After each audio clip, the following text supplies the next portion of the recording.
உலகெங்கிலும் வாழும் தமிழ் உணர்வாளர்களுக்கு ஒரு அன்பார்ந்த வணக்கங்களை தெரிவித்துக் கொள்கிறோம். சங்கத்தமிழ் இலக்கிய பூங்காவின் தலைவர் ஐயன் திருவள்ளுவரை தொழுது, பூங்காவின் செயலாளர் பாவேந்தர் பாரதிதாசனை வணங்கி இன்றைய நிகழ்ச்சிக்குள் வருகிறோம். இன்றைய நிகழ்ச்சி ஒரு கவியரங்க நிகழ்ச்சி. நாமெல்லாம் முன்னாடி ஒரு செய்தி சொல்லணும்னா கடிதம் எழுதி அனுப்புவோம். அன்புள்ள அம்மா நலம், நலமறிய ஆவா, நலமறிய ஆவல்னோ அவானோ எழுதி, எப்படி இருக்கீங்களம்மா? இங்கே நான் நலமாக இருக்கிறேன்,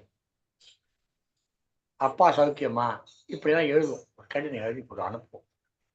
இந்த கடிதத்தை ஒரு அஞ்சல் அட்டையில் எழுதி அதை அம்மாவுக்கு ஒரு அஞ்சல் பெட்டியில போட்ட அது மெல்ல அங்க போய் சேர்றதுக்கு ஒரு 3 நாட்கள் ஆகும். ஒவ்வொரு ஊருக்கும் ஒரு அந்த அஞ்சல்காரர் இருப்பார். அவர் இந்த தெருவுக்குள்ள நுழைஞ்சாலே எல்லோரும் பார்ப்பாங்க. அவர் அந்த கூப்பிட்டு அந்த அஞ்சலை கொடுப்பாரு. அந்த அஞ்சல் வருகிற மகிழ்ச்சி இருக்கிறதே, நம்ம வீட்டுக்கு ஒரு அஞ்சல் வந்தா அக்கம் பக்கத்து வீட்டுல இருக்கலாம், என்ன ஏதோ அஞ்சல் வந்து யார் போட்டதுன்னு கேட்பாங்க. தாயாக இருந்தால் என் மகன் போட்டான் என்று சொல்ற பொழுது, இப்படியா உன் மகன் போட்டானா, உன் மகன் கடிதாசி போட்டானா அப்படின்னு கேட்பாங்க. நிறைய பேர் படித்து விட்டு வேலை வாய்ப்புக்காக காத்திருப்பார்கள். அரசு துறைகளிலே தங்களுடைய பெயர்கள் எல்லாம் பதிவு செய்துவிட்டு காத்திருப்பார்கள். தங்களுக்கு ஒரு கடிதம் வராதா என்று பார்த்திருப்பார்கள். தபால்காரரை பார்த்தாலே, ஐயா எனக்கு கடிதம் வந்திருக்குதா, கடிதம் வந்திருக்குதா என்று கேட்பார்கள். இங்கே மிகவும் வயது மூத்தவர்கள் சிலர் இருக்கிறார். ஐயா பிரபலிங்கம் ஐயா இருக்கிறார், பையா அருணா ஐயா இருக்கிறார், இவர்களெல்லாம் இருக்கிறார்கள். இவர்களுக்கெல்லாம் அந்த அனுபவம் இருந்திருக்கும். எனக்கெல்லாம் அந்த அனுபவம் இருந்தது. அப்படி அந்த அஞ்சல்காரர் எதிர்பார்த்த ஒரு காலம் உண்டு. அவர் சில கிராமங்களிலே இன்றைக்கு இந்த கிராமத்துக்கு வருவார், திங்கட்கிழமை வந்தால் அத்தோடு வெள்ளிக்கிழமை வருவார், மீதி நாட்களிலே மற்ற மற்ற கிராமங்களுக்கு செல்வார். அப்படியெல்லாம் இருந்த காலம் ஒன்று உண்டு. அந்த அஞ்சல் என்பது இன்றைக்கு நாம் தொலைத்துவிட்ட ஒரு அற்புதமான ஒரு, உண்மையிலே அது கிடைத்திருக்கிற பேரு. அந்த அஞ்சலை வாங்கி அதை படிக்கிற பொழுது ஒரு முறையா படிப்போம். எனக்கு ஒரு கடிதம் வந்தது என்று சொன்னால் அதை 1000 முறை படிப்போம். பத்திரமாக வைத்துக் கொள்வோம். எப்போதெல்லாம் தேவைப்படுதோ அப்போதெல்லாம் எடுத்து படித்துக் கொள்வோம். சென்னை வானொலி நிலையத்திலே நான் கவிதை வழங்கிய போது கவிதை அனுப்பிவிட்டேன். அதற்காக ஒரு அஞ்சல் வந்தது. அந்த அஞ்சலை வாங்கி வைத்து பிரித்து அதை படித்து விட்டு நான் அடைந்த மகிழ்ச்சிக்கு அளவே கிடையாது. சற்றேறக்குறைய ஒரு 100 பேரிடம் அந்த அஞ்சலை காட்டியிருப்பேன். அத கண்ணாடி போட்டு பிரேம் பண்ணாது ஒண்ணுதான் நான் செய்யாத பணி. மற்றபடி எல்லோரிடமும் காட்டினேன். மகிழ்ச்சி, அவ்வளவு மகிழ்ச்சி. என்னை வந்து வானொலியத்தில் கூப்பிட்டுருக்காங்க, கவிதை வாசிக்க சொல்லியிருக்காங்க அப்படின்னு கல்லூரி மாணவர்கிட்டையும் என்னுடைய உறவினர்கிட்டையும் ஆசிரியர்கிட்டையும் எல்லாம் காமிச்சு மகிழ்ச்சி அடைஞ்சேன். முதல் முறையாக அந்த கடிதம் வந்த பொழுது. அப்புறம் தொடர்ந்து பல முறை வாட்ச போதெல்லாம் வந்து அப்பெல்லாம் அதுக்கு பெரிய அளவுக்கு மகிழ்ச்சின்னு சொல்ல முடியாது. ஆனால் நான் என்றாலும் கூட எனக்கு வாசிக்கிற வாய்ப்பை கொடுத்தது அந்த அந்த கடிதத்துக்கு எப்போதுமே ஒரு தனி மதிப்பு உண்டு. இதுபோல் கடிதங்கள் நம்மோடு ஒரு உறவை வைத்திருந்தது. சந்திக்க முடியாத தொலைதூரத்தில் இருக்கக்கூடிய உறவுகளுக்கு செய்தி அனுப்பவும் செய்தி பெறவுமான ஒரு தொடர்பு சாதனமாக இருந்தது. இன்றைக்கு அந்த துறை சற்றேறக்குறைய காணாமல் போன துறையாக இருக்கிறது. இன்றைக்கும் அஞ்சலகங்கள் இருக்கின்றன. எப்போதேனும் வருவார். இப்போது கொஞ்ச நாளாக எனக்கு ஒரு மகிழ்ச்சி. இந்த உலகத் தமிழர் ஒன்றியம் சார்பிலே ஒரு நூல் போட்டி வைத்தோம். நாள்தோறும் 2-3 அஞ்சல்கள் வந்து கொண்டிருக்கிறது. பார்க்கிற போது அந்த பழைய மகிழ்ச்சி இப்போது கிடைத்தது. அது என்ன, என்னுடைய பெயர் எழுதியிருக்கோம், அவங்க முகவரி எழுதியிருக்கோம், அந்த அனுப்புனர் முகவரி எழுதியிருக்கோம், உள்ள புத்தகங்கள் இருக்கும். என்றாலும் அந்த உரையை எடுத்து என் பெயரை எழுதி அதை படிக்கிற பொழுது இருக்கக்கூடிய மகிழ்ச்சி இருக்கிறதே. இன்றைக்கு எனக்கு 69 வயதாகிறது. எனக்கு 19 வயதிலே கிடைத்த மகிழ்ச்சி இன்றைக்கும் கிடைக்கிறது என்பதுதான் அந்த கடிதத்தினுடைய சிறப்பு. அத்தகைய கடிதங்கள் என்பது மடல் எழுதுகிற பழக்கம் என்பது இன்றைக்கு மறந்து தொலைந்து போன ஒன்றாக மாறிவிட்டது. பல நவீன கருவிகள் வந்து விட்டன. இப்பொழுது இங்கு அல்ல, தொலைதூர நாடுகளில் இருப்பவர்கள் கூட உடனடியாக ஒரு தொலைபேசி எடுத்து ஒரு செய்தி அனுப்பிவிடலாம். அடுத்த சில நொடிகளில் அவர்களுக்கு சென்று விடுகிறது. அவர்கள் பார்த்தார்களா 2 டிக்கு வந்ததா, அது நீல டிக்காக மாறியதா என்று பார்க்கின்ற சூழல் இன்றைக்கு எளிதில் சென்று விடுகிறது.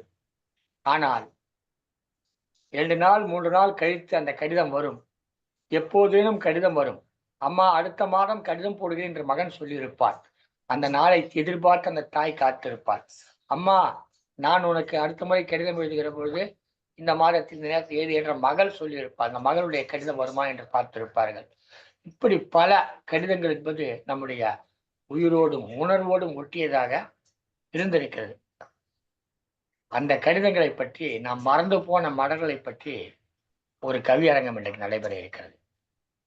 இந்த கவியரங்கத்துக்கு வருபவர்கள் இந்த மறந்து போன தொலைத்து விட்ட மலர்களை பற்றி கவிதை வழங்கலாம், அல்லது இதுவரை நான் எழுதாமலே போய்விட்டது ஒரு மடல், இவருக்கு எழுத முடியாமலே போய்விட்டது, அவருக்காக இந்த மடலை எழுதியிருக்கிறேன் என்ற ஒரு மடலை எழுதலாம். சில பேர் இருப்பார்கள், இப்போ அப்பா புள்ள அம்மா எல்லாம் ஒரே ஊர்ல இருப்பாங்க. அவங்களுக்கு மடல் எழுதி கொள்கிற அவசியம் கிடையாது, நேரில் பார்த்துக் கொள்வார்கள். அவர்களுக்கு அந்த மடல் எழுதவில்லையே என்ற வருத்தம் இருக்கலாம். அவர்கள் அதுபோல் ஒரு மடலை எழுதி இன்றைக்கு ஒரு கவிதையாக எழுதி வழங்கலாம். கடித இலக்கியம் என்று ஒன்று உண்டு. ஜவஹர்லால் நேரு எழுதிய கடிதங்கள் தான் நாம் இன்றைக்கு அன்னை இந்திரா காந்தி என்று சொல்லக்கூடிய பிரியதர்ஷினியை வளர்த்தது. அவருடைய கடிதங்கள் அவரை சென்று சேர்கிற பொழுது அவர் சிறையிலிருந்து எழுதிய கடிதங்கள் அவரை வளர்த்தது. இப்படி கடித இலக்கியம் என்று ஒரு சிறப்பான இலக்கியம் உண்டு. நம்முடைய முன்னாள் முதல்வர் டாக்டர் கலைஞர் கூட நாள்தோறும் அவர் தனது இதழிலே உடன்பிறப்பே என்று ஒரு மடல் எழுதுவார்கள். பல ஆண்டுகள் தொடர்ந்து இருக்கிறார். பல செய்திகளை சொல்லி இருக்கிறார். அரசியல் செய்திகளை, கட்சி செய்திகளை, அடுத்து நம்முடைய தேவைகளை இப்படி சொல்லி இருக்கிறார்கள். கடிதம் என்ற பெயரிலே கண்ணதாசன் ஒரு இதழே நடத்தியிருக்கிறார். மடல் என்று ஒரு இதழ் நாடகம் வந்தது, அது வேறு யார் நடத்தினார்கள். அது நம்ம நாவலர் நெடுஞ்செழி நடத்தினார் நினைக்கிறேன். கடிதம் என்ற தலைப்பிலே பெயரிலே ஒரு இதழை, மாத இதழை, இலக்கிய இதழை கண்ணதாசன் அவர்கள் நடத்தினார். அந்த காலத்திலே இந்த மடலுக்கும் கடிதத்திற்கும் ஒரு சிறப்பு இருந்தது. இந்த தொலைந்து போன மடல்களை பற்றி, கவிதைகளை பற்றி எல்லாம் இன்றைக்கு கவிதை வழங்க கவிஞர்கள் வந்திருக்கிறார்கள். இந்த கவியரங்கத்துடைய தலைமை பொறுப்பேற்றிருக்கிறார் திருமதி சீர்மிகு ஆசிரியர் விருதும் கவிஞர் திலகம் விருதும் பெற்ற திருமதி து. பவானி தனஞ்சயன் அவர்கள். சங்கத்தமிழ் இலக்கிய பூங்கா நடத்தி வருகிற உலக சாதனை கவியரங்கம் அத்தனைக்கும் இவர் பொறுப்பாளராக இருந்து செயல்பட்டுக் கொண்டிருக்கிறார். இத்தகைய அம்மையார் அவர்கள் இன்றைக்கு இந்த நிகழ்ச்சியுடைய தலைமை பொறுப்பேற்றிருக்கிறார். புதுச்சேரியை சேர்ந்த திருமதி புவனா அவர்கள். புதுச்சேரி புவனா என்றால் புதுச்சேரியிலே பல இலக்கிய கூட்டங்களிலே தெரியும், இலக்கிய அமைப்புகளிலே அவர் நன்கு தெரியும். புதுச்சேரியிலே என்றால் அத்தனை நிகழ்ச்சியிலே கலந்து கொள்பவர். தொடர்ந்து நிகழ்ச்சிகளை நெறியாள்கை செய்வது, கவியரங்களுக்கு பங்கேற்பது, வாழ்த்துறை வழங்குவது என்று பல்வேறு பணிகளை ஆற்றிக் கொண்டிருக்கிறார் திருமதி புவனா அவர்கள். இன்னொன்றையும் கூட செய்து கொண்டிருக்கிறார். நாடகங்களிலே கூட நடிக்கிறார். அதாவது சமூக விழிப்புணர்வை ஏற்படுத்தக்கூடிய நாடகங்களிலே, நாடக நடிகை அல்ல அவர், புதுச்சேரி இலக்கிய அமைப்பு நடத்தக்கூடிய அந்த நாடகங்கள் நடிக்கிறார். முதலாக சங்கத்தமிழ் இலக்கிய பூங்கா சார்பில் ஒரு நாடகம் நடைபெற்றது. புதுச்சேரியிலே ஒரு நாடக போட்டிக்காக நடத்தப்பட்டு பரிசு பெற்றது. அந்த நாடகத்துடைய தலைப்பு வடக்கன்ஸ் என்ற ஒரு நாடகம் நடத்தப்பட்டது. அதிலே நான் ஒரு வட இந்தியராக நடித்தேன். என்னோடு திருமதி புதுவை புவனா அவர்களும் திருமதி தனலட்சுமி மனோகரன் அவர்களும் திருமதி தனலட்சுமி மனோகருடைய கணவர் திரு மனோகரன் அவர்களும் அந்த நாடகத்திலே நடித்திருந்தார்கள். நிறைய கேள்விகளை திக்குமுக்காட வைக்கிற கேள்விகளை கேட்டு அந்த நாடகத்தை நடத்தினோம். அந்த நாடகத்துக்கு வசனம் கிடையாது, அந்த செய்தி மட்டும்தான். இதுதான் செய்தின்னு சொல்லிடுவோம். அந்த செய்தியை ஒட்டி நாங்கள் பேசிக்கிட்டு வசனங்களை அங்கேயே உருவாக்கி அவர்கள் பேச வேண்டும், அதற்கு பதில் சொல்ல வேண்டும். நான் கேட்கிற கேள்விகளுக்கு இவர்கள் பதில் சொல்ல வேண்டும். இப்படியாக அந்த நாடகம் செல்லும். இது ஒரு முறைப்படுத்தப்பட்டு ஏற்கனவே வசனங்களாம் எழுதி வைத்த ஒரு நாடகம் அல்ல. அந்த நாடகத்தில் முதன் முறையாக பங்கேற்று மிகச் சிறப்பாக மிக அருமையாக அந்த நாடகத்தில் அம்மையார் அவர்கள் நிறைய கேள்விகளை கேட்டார்கள். தமிழின உணர்வை ஏற்படுத்தக்கூடிய செய்திகளை அந்த நிகழ்ச்சியிலே அந்த நாடகத்தின் வாயிலாக பரப்பினோம். ஒரு 20-25 நிமிட நாடகம். ஆனால் உண்மையிலேயே எல்லோருக்கும் மிகுந்த மகிழ்ச்சியையும் நகைச்சுவையையும் சிந்திக்கக்கூடிய வகைப்பாடுகளையும் அது ஏற்படுத்தியது.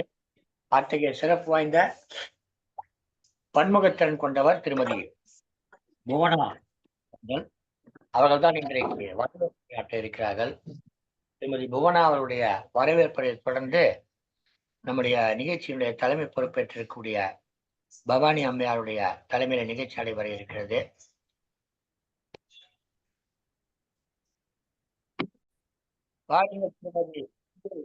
வாருங்கள் திருமதி புதுவை புவனா அவர்களே, வரவேற்பளித்தார்கள். அனைவருக்கும் வணக்கம். சங்கத்தமிழ் இலக்கிய பூங்கா தலைவராம் திருவள்ளுவரை வணங்கி, செயலராம் பாரதிதாசனை வணங்கி, கவியரங்கம், பட்டிமன்றம், பாடலரங்கம், இசையரங்கம் என அரிய நிகழ்ச்சிகளை நடத்தி அருமை வாய்ந்த வாய்ப்புகளை கொடுத்து அனைவரையும் கை தூக்கி அழைத்து செல்லும் அப்பா அவர்களை வணங்கி, இந்த நிகழ்ச்சியில் கலந்து கொள்ளும் அனைத்து சகோதரர்களையும் வரவேற்று மகிழ்கிறேன். இந்நிகழ்ச்சியில் எப்போதும் கவியரங்கத்தை துவங்கி சலிப்புறாமல் மகிழ்வுடன் நடத்தி கொண்டிருக்கும் பவானி அம்மா அவர்களை வரவேற்று ரொம்ப மகிழ்ச்சியோட அவங்க வரவேற்கிறேன். அவங்களோட இந்த சேவை ரொம்ப வியக்கத்தக்கையான சேவை தான் உண்மையிலேயே. அது அதுக்கெல்லாம் ஒரு பொறுமை தான் வேணும். ரொம்ப உங்களை ரொம்ப வரவேற்கிறேன் அம்மா. மேலும் இந்த கவியரங்கத்தில் கலந்து கொள்ளும் கவிஞர் அருணா அவர்களையும் சாந்தா அவர்களையும் மாசித்துறை ஐயா அவர்களையும் மற்றும் இணைந்திருக்கும் அனைத்து சான்றோர்களையும் வரவேற்று மகிழ்கிறேன். வாருங்கள், உங்களுடைய கவிதைகளை கொடுத்து மகிழ்விக்கும்படி பணிவுடன் கேட்டுக்கொள்கிறேன்.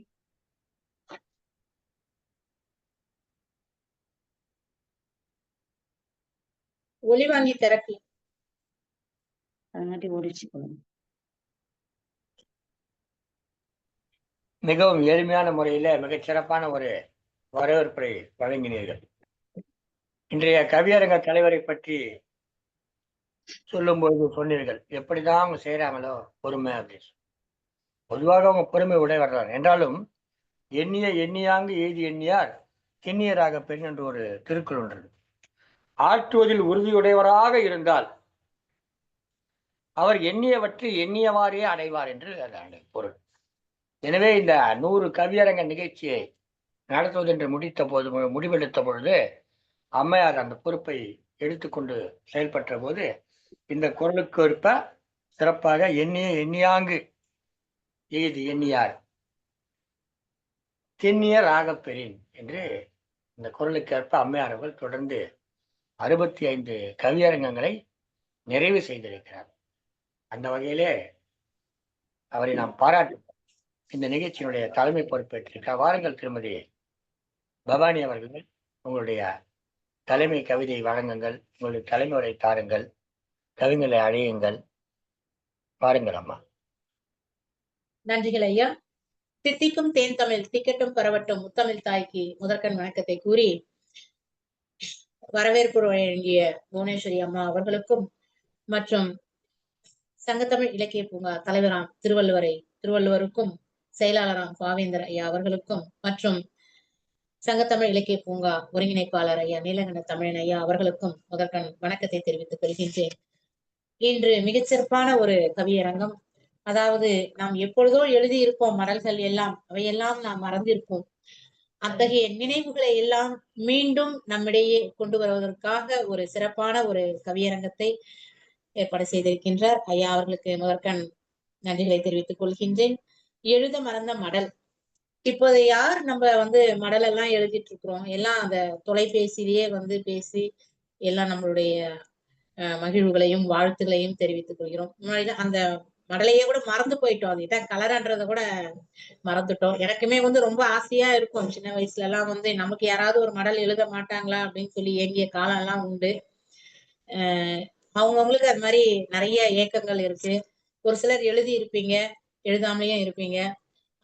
அவங்களெல்லாம் தங்களுடைய ஏக்கங்களை எழுதுகிற இந்த மடல்கள் இதை வைத்து மிகச் சிறப்பான ஒரு கவிதைகளை எல்லாம் எழுதி வந்திருப்பீங்க. உங்களுடைய கவிதைகளை எல்லாம் கேட்பதற்கு நான் இங்க வந்திருக்கிறேன். ரொம்ப மகிழ்ச்சியா இருக்குது. உங்க அனைவரையும் வரவேற்று நானும் ஒரு எழுத மறந்த மடல் எனும் தலைப்பில் ஒரு சிறிய கவிதையை தருகின்றேன். எழுத மறந்த மடல். என்ன எழுதுவது, எப்படி எழுதுவது தெரியல. தெரிந்தும் யாருக்கு எழுதுவது என்றும் புரியல. வெளியூரில் இருந்து கடிதம் வருமா என்று சின்ன வயதில் ஏங்கியதுண்டு. எல்லார் வீட்டுக்கும் காக்கி சட்டை பேண்ட் போட்ட மாமா வருவார், கடிதம் தருவார். ஆசையா கேட்பேன், எனக்கு ஏதாவது மடல் வந்துள்ளதா என்று. அவரு கிண்டலா சொல்வாரு, சொந்த பந்தம் ஒரே ஊர்ல இருக்கு, எப்படி கடிதாசி வரும் என்று. சிரித்துக் கொண்டே சென்று விடுவேன். அக்காவிற்கு திருமணமானது. என்னுடைய நீண்ட நாள் ஏக்கம் தீர்ந்தது. என் வீட்டு வாசலிலும் தபால்காரர் வந்தார். மடலை கொடுத்தார். ஆசையாய் படித்தேன். தடைகளை எண்ணி தயங்காதே, தோல்விகளை கண்டு துவளாதே, என்றும் துணையாயிருப்பேன் தளராதே, உன்னால் புகழ் பெறும் நம் வீடு என்று வரைந்த சகோதரியின் மடல் கண்ணீர் தழும்ப. பதில் கடிதம் நான் வரைந்தேன். என் வாழ்வின் வசந்தம் நீ, விளக்கின் ஒளியும் நீ, இருள் நீக்கிய சுடரும் நீ. தாயின் அன்பு கருணையில் தெரியும், சகோதரியின் அன்பு பிரிவில் தெரியும். புகுந்த வீடு புகழுடன் சென்று என்று என்னுடைய வாழ்த்துக்கள் என்று அன்று எழுதிய கடிதம் தான். அதன் பின் இன்று வரை நானும் எழுதவில்லை, அவளும் எழுதவில்லை. கடிதம் எழுதும் முறை மறந்து போனது, திறன் பேசி வந்ததால். மடலின் கலரும் மடல் எழுதும் முறையும் தபால்காரரையும் இக்கவியரங்க தலைப்பில் வந்தபோதே பழைய நினைவுகள் நெஞ்சில் தாண்டவமாடியே. வாய்ப்பு தந்த தலைமை ஒருங்கிணைப்பாளர் ஐயா அவர்களுக்கு நன்றிகளை கூறிக்கொண்டு முதல் கவிஞராக எழுத முடியாத கவிதை குறித்து,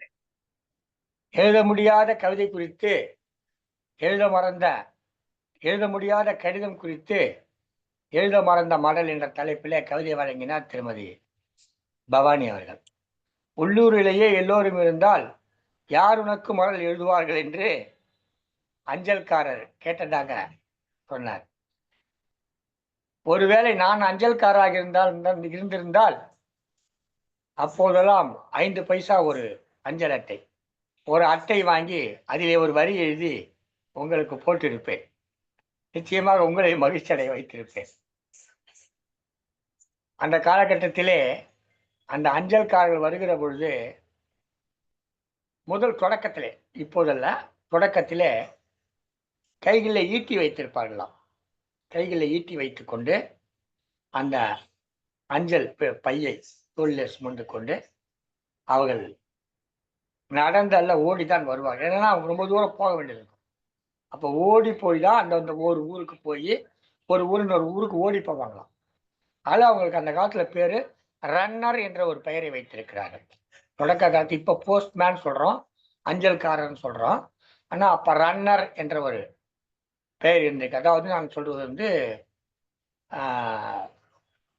ஆங்கிலேய ஆட்சி இருந்த காலத்தில் ரன்னர் என்று பெயர் வைத்திருக்கிறார்கள். அவளை தூக்கி கொண்டு அந்த கடிதத்தை சுமந்து கொண்டு நடக்க முடியாது, மெல்ல ஓடி சென்று ஒரு ஊராக அந்த அஞ்சலை கொடுத்து விட்டு வருவார்கள்.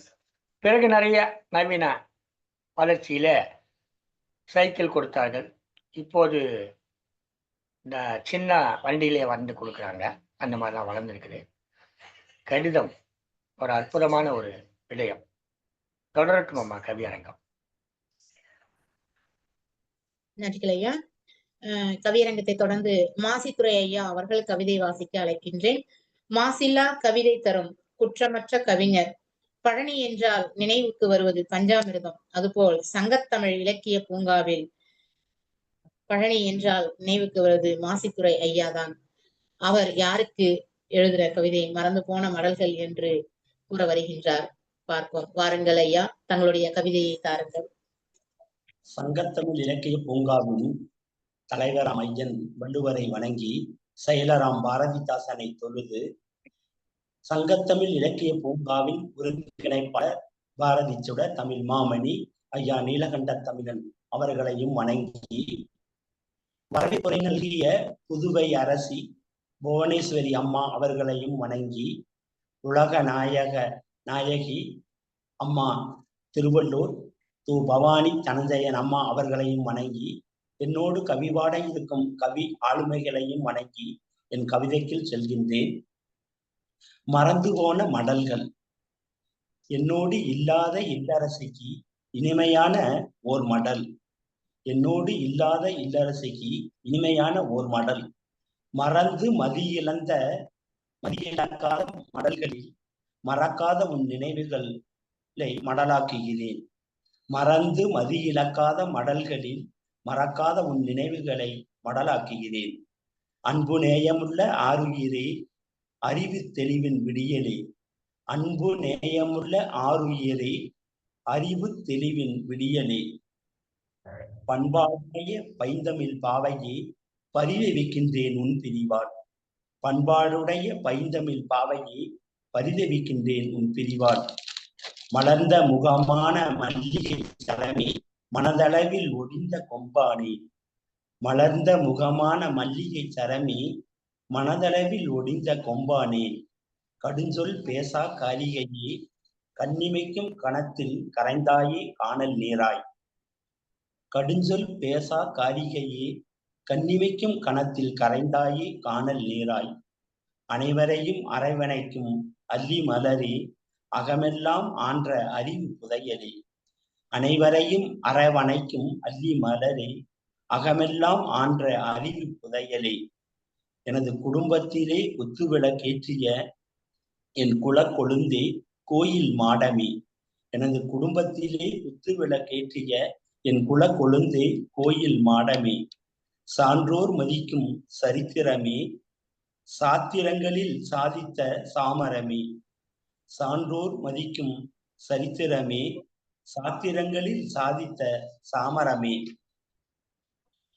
என் உயர்வுக்கு ஏணியாய் இருந்தவளே, என் உயர்வை காணுமுன் ஓடி ஒளிந்தாயே. என் உயர்வுக்கு ஏணியாய் இருந்தவளே, என் உயர்வை காணுமுன் ஓடி ஒளிந்தாயே. விடியல்கள் விடிந்தாலும் விட்டில் பூச்சிகளாய் என் நினைவலைகள் நீர்த்தி விலைகளாய் உருகின்றன. விடியல்கள் விடிந்தாலும் விட்டில் பூச்சிகளாய் என் நினைவலைகள் நீர்த்தி விலைகளால் உருள்கின்றனவே. எம்மை பாசமென்னும் பார்க்குடையில் பார்த்து வந்த பைங்குணமே. எம்மை பாசமென்னும் பார்க்குடையில் பார்த்து வந்த பைங்குணமே. நம் பரந்தசன கூட்டத்திலே உன்னை பார்க்கத்தான் முடியுமோ? நம் பரந்தசன கூட்டத்திலே உன்னை பார்க்கத்தான் முடியுமோ? அனைத்து அலுவலர்களையும் அரவணைத்த அரியணையே. அனைத்து அலுவலர்களையும் அரவணைத்த அரியணையே. அன்றும் இன்றும் என்றும் மனதில் மறையா மறிக்கொழுந்தே. அன்றும் இன்றும் என்றும் மனதில் மறையா மறிக்கொழுந்தே. மறந்த மடல் வாயிலாக நிலைத்த நினைவை நனைத்து நீர் சொரியும். மறந்த மடல் வாயிலாக நிலைத்த நினைவை நனைத்து நீர் சொரியும். இப்படிக்கு உன் அன்பு கணவர் மாசித்துறை. வாய்ப்புக்கு நன்றி கூறி விடைபெறுகிறேன். நன்றி, வணக்கம். ஐயா, அதாவது தாங்கள் வாசிக்க வாசிக்க கண்கள் புலமாகி விட்டது. அந்த அளவுக்கு இருந்தது ஐயா தங்களுடைய கவிதை. மிகச் சிறப்பு. அதாவது எந்த அளவுக்கு வந்து மனைவியை நேசித்திருந்தால் இந்த அளவுக்கு வந்து கவிதை எழுத முடியும் அப்படின்றது தங்கள் வாசித்த அந்த கவிதையிலேயே வந்து தெரிஞ்சது. என்னோட இல்லாத அந்த இல்லத்தரசிக்கு வந்து எழுதின மடல். அதாவது மதியிலேயே வந்து நீ இருக்க, உன்னை என்னால மறக்க முடியாது அப்படின்னு சொல்லி எழுதியிருக்கீங்க. ரொம்ப சிறப்பா இருந்தது. இதுக்கு மேல என்னால சொல்ல முடியல. கண்ணு தான் கலங்குது. ரொம்ப மகிழ்ச்சி. நன்றா இருக்குது. என்றைக்குமே அந்த மகராசி உங்களுடைய மனதுல இருப்பாங்க. முடியல. அடுத்த தொடக்க கவிதை. கவிதையே மிகவும் மன வருத்தப்படும்படியான ஒரு செய்திக்குரிய கவிதையாக அமைந்தது. ஐயா மாசித்துடைய வருத்தத்தில் நாமும் பங்கேற்கிறோம். உண்மைதான், மனைவி இல்லாத வாழ்க்கை என்பதை நினைத்து கற்பனை கூட செய்து பார்க்க முடியாது. அவருக்கு ஒரு மடலை எழுதி இன்றைக்கு தன்னுடைய வருத்தங்களை எல்லாம் தெரிவித்திருக்கிறார். நாம் 1000 காதல் கடிதம் எழுதினாலும் இந்த ஒரு கடிதத்துக்கு இணையாக முடியுமா என்று பார்த்தால் நிச்சயமாக இணையாக முடியாது. இதுவரை இந்த உலகத்தில் எத்தனையோ அற்புதமான காதல் கடிதங்கள் இருக்கின்றன. மனைவி கணவனுக்கும், கணவன் மனைவிக்குமாக எழுதிய கடிதங்கள். ஆனால் அவை எல்லாவற்றிலும் மிஞ்சிய ஒரு உணர்வை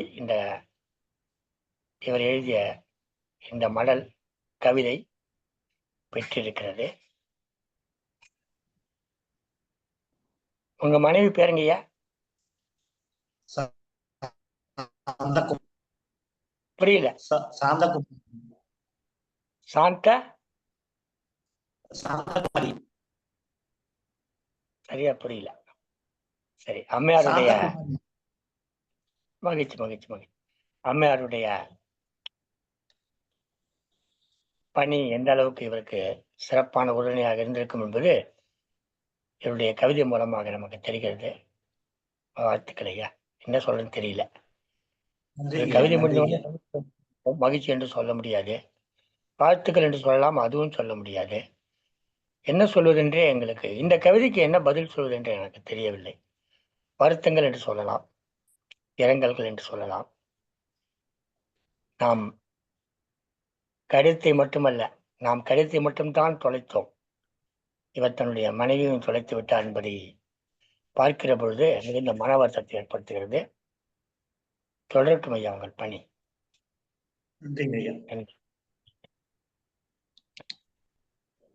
நன்றிகள் ஐயா. அதாவது உயர்வுக்கு வந்து ஏனியா இருந்தவங்க உங்களுடைய உயர்வை பார்க்காம வந்து விட்டில் பூச்சியா மறந்துட்டாங்க. இந்த பறந்து ஜன கூட்டத்துல வந்து நான் எப்ப வந்து உன்னை பார்ப்போம் அப்படின்னு சொல்லி எழுதியிருந்தீங்க. ரொம்ப வருத்தம் அளிக்கக்கூடியதான் நிகழ்வு. வருத்தப்படாதீங்க. அவர்கள் தெய்வமா நின்று தங்களை ஆசீர்வதிப்பாங்க என்று சொல்லி அடுத்த கவிஞராக அருணா ஐயா அவர்களை அழைக்கிறேன். செந்தமிழால் சொல்லெடுத்து பைந்தமிழை போற்ற பல்வேறு கவிதைகளை தொடுப்பவர். பல போட்டிகளில் கலந்து கொண்டு பொது வாழ்வினில் நிலையோடு இரு புது வாழ்வியல் என்ற கவிதைக்கு முதல் சான்றிதழையும், முதல் மொழி என்ற கவிதையில் தங்களுடைய கவிதை இடம்பெற்றிருந்ததை தற்போது படித்தேன். மிகவும் மகிழ்வாக இருந்தது. அத்தகைய கவிஞர் அவர்கள். தாங்கள் யாருக்கு மடல் எழுதியிருக்கிறீர்கள் என்பதை பார்ப்போம். வாருங்கள் ஐயா, தங்களுடைய கவிதையை தாருங்கள்.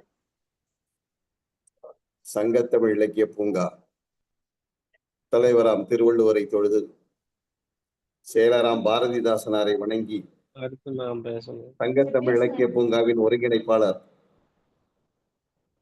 திரு நீலகண்ட தமிழன் ஐயா அவர்களை வணங்கி, இந்த தொடர் கவியரங்கத்தினை தொய்வில்லாது நடத்தி வருகின்ற சகோதரி பவானி அம்மையார் அவர்களை வணங்கி, இந்த நிகழ்வுக்கு வரவேற்புரையாற்றிய புதுவை புவனேஸ்வரி அம்மா அவர்களுக்கும் வணக்கத்தை தெரிவித்து, மனதை கலக்கக்கூடிய ஒரு கவிதையை இங்கே வடித்த சகோதரர் மாசித்துறை ஐயா அவர்களையும் வணங்கி, ஏனைய கவி ஆளுமைகளையும் வணங்கி, என்னுடைய கவிதையையும் கருத்தையும் துவங்குகிறேன். இந்த கவிதையை படிக்கிறதுக்கு முன்னாடி இந்த கடிதங்கள் பற்றி ஒரு சில விஷயங்கள் பகிர்ந்து கொள்ளலாம் என்று நினைக்கிறேன். கடிதங்கள் இப்போ வந்து இந்திய தபால் துறை வழியாக வருகின்ற கடிதங்கள் மிகவும் குறைந்து விட்டன. ஏனென்றால் எழுதுபவர்கள் அருகி போனதனால். காரணம், இந்த சமூக ஊடகங்கள், இந்த கருவிகள் எல்லாம் வந்துவிட்ட காரணத்தால் இந்த தொய்வு ஏற்பட்டிருக்கிறது. ஆனால் நாங்கள் பள்ளியிலே படிக்கின்ற காலத்திலே காலை 8 மணிக்கு தபால்காரர் தபால் அலுவலகத்தை விட்டு வெளியில் வருவார். அவர் எங்களுடைய வீட்டுக்கு வர வேண்டும் என்று சொன்னால் 10 மணி 10:30 மணிக்கு காலையில் வருவார்.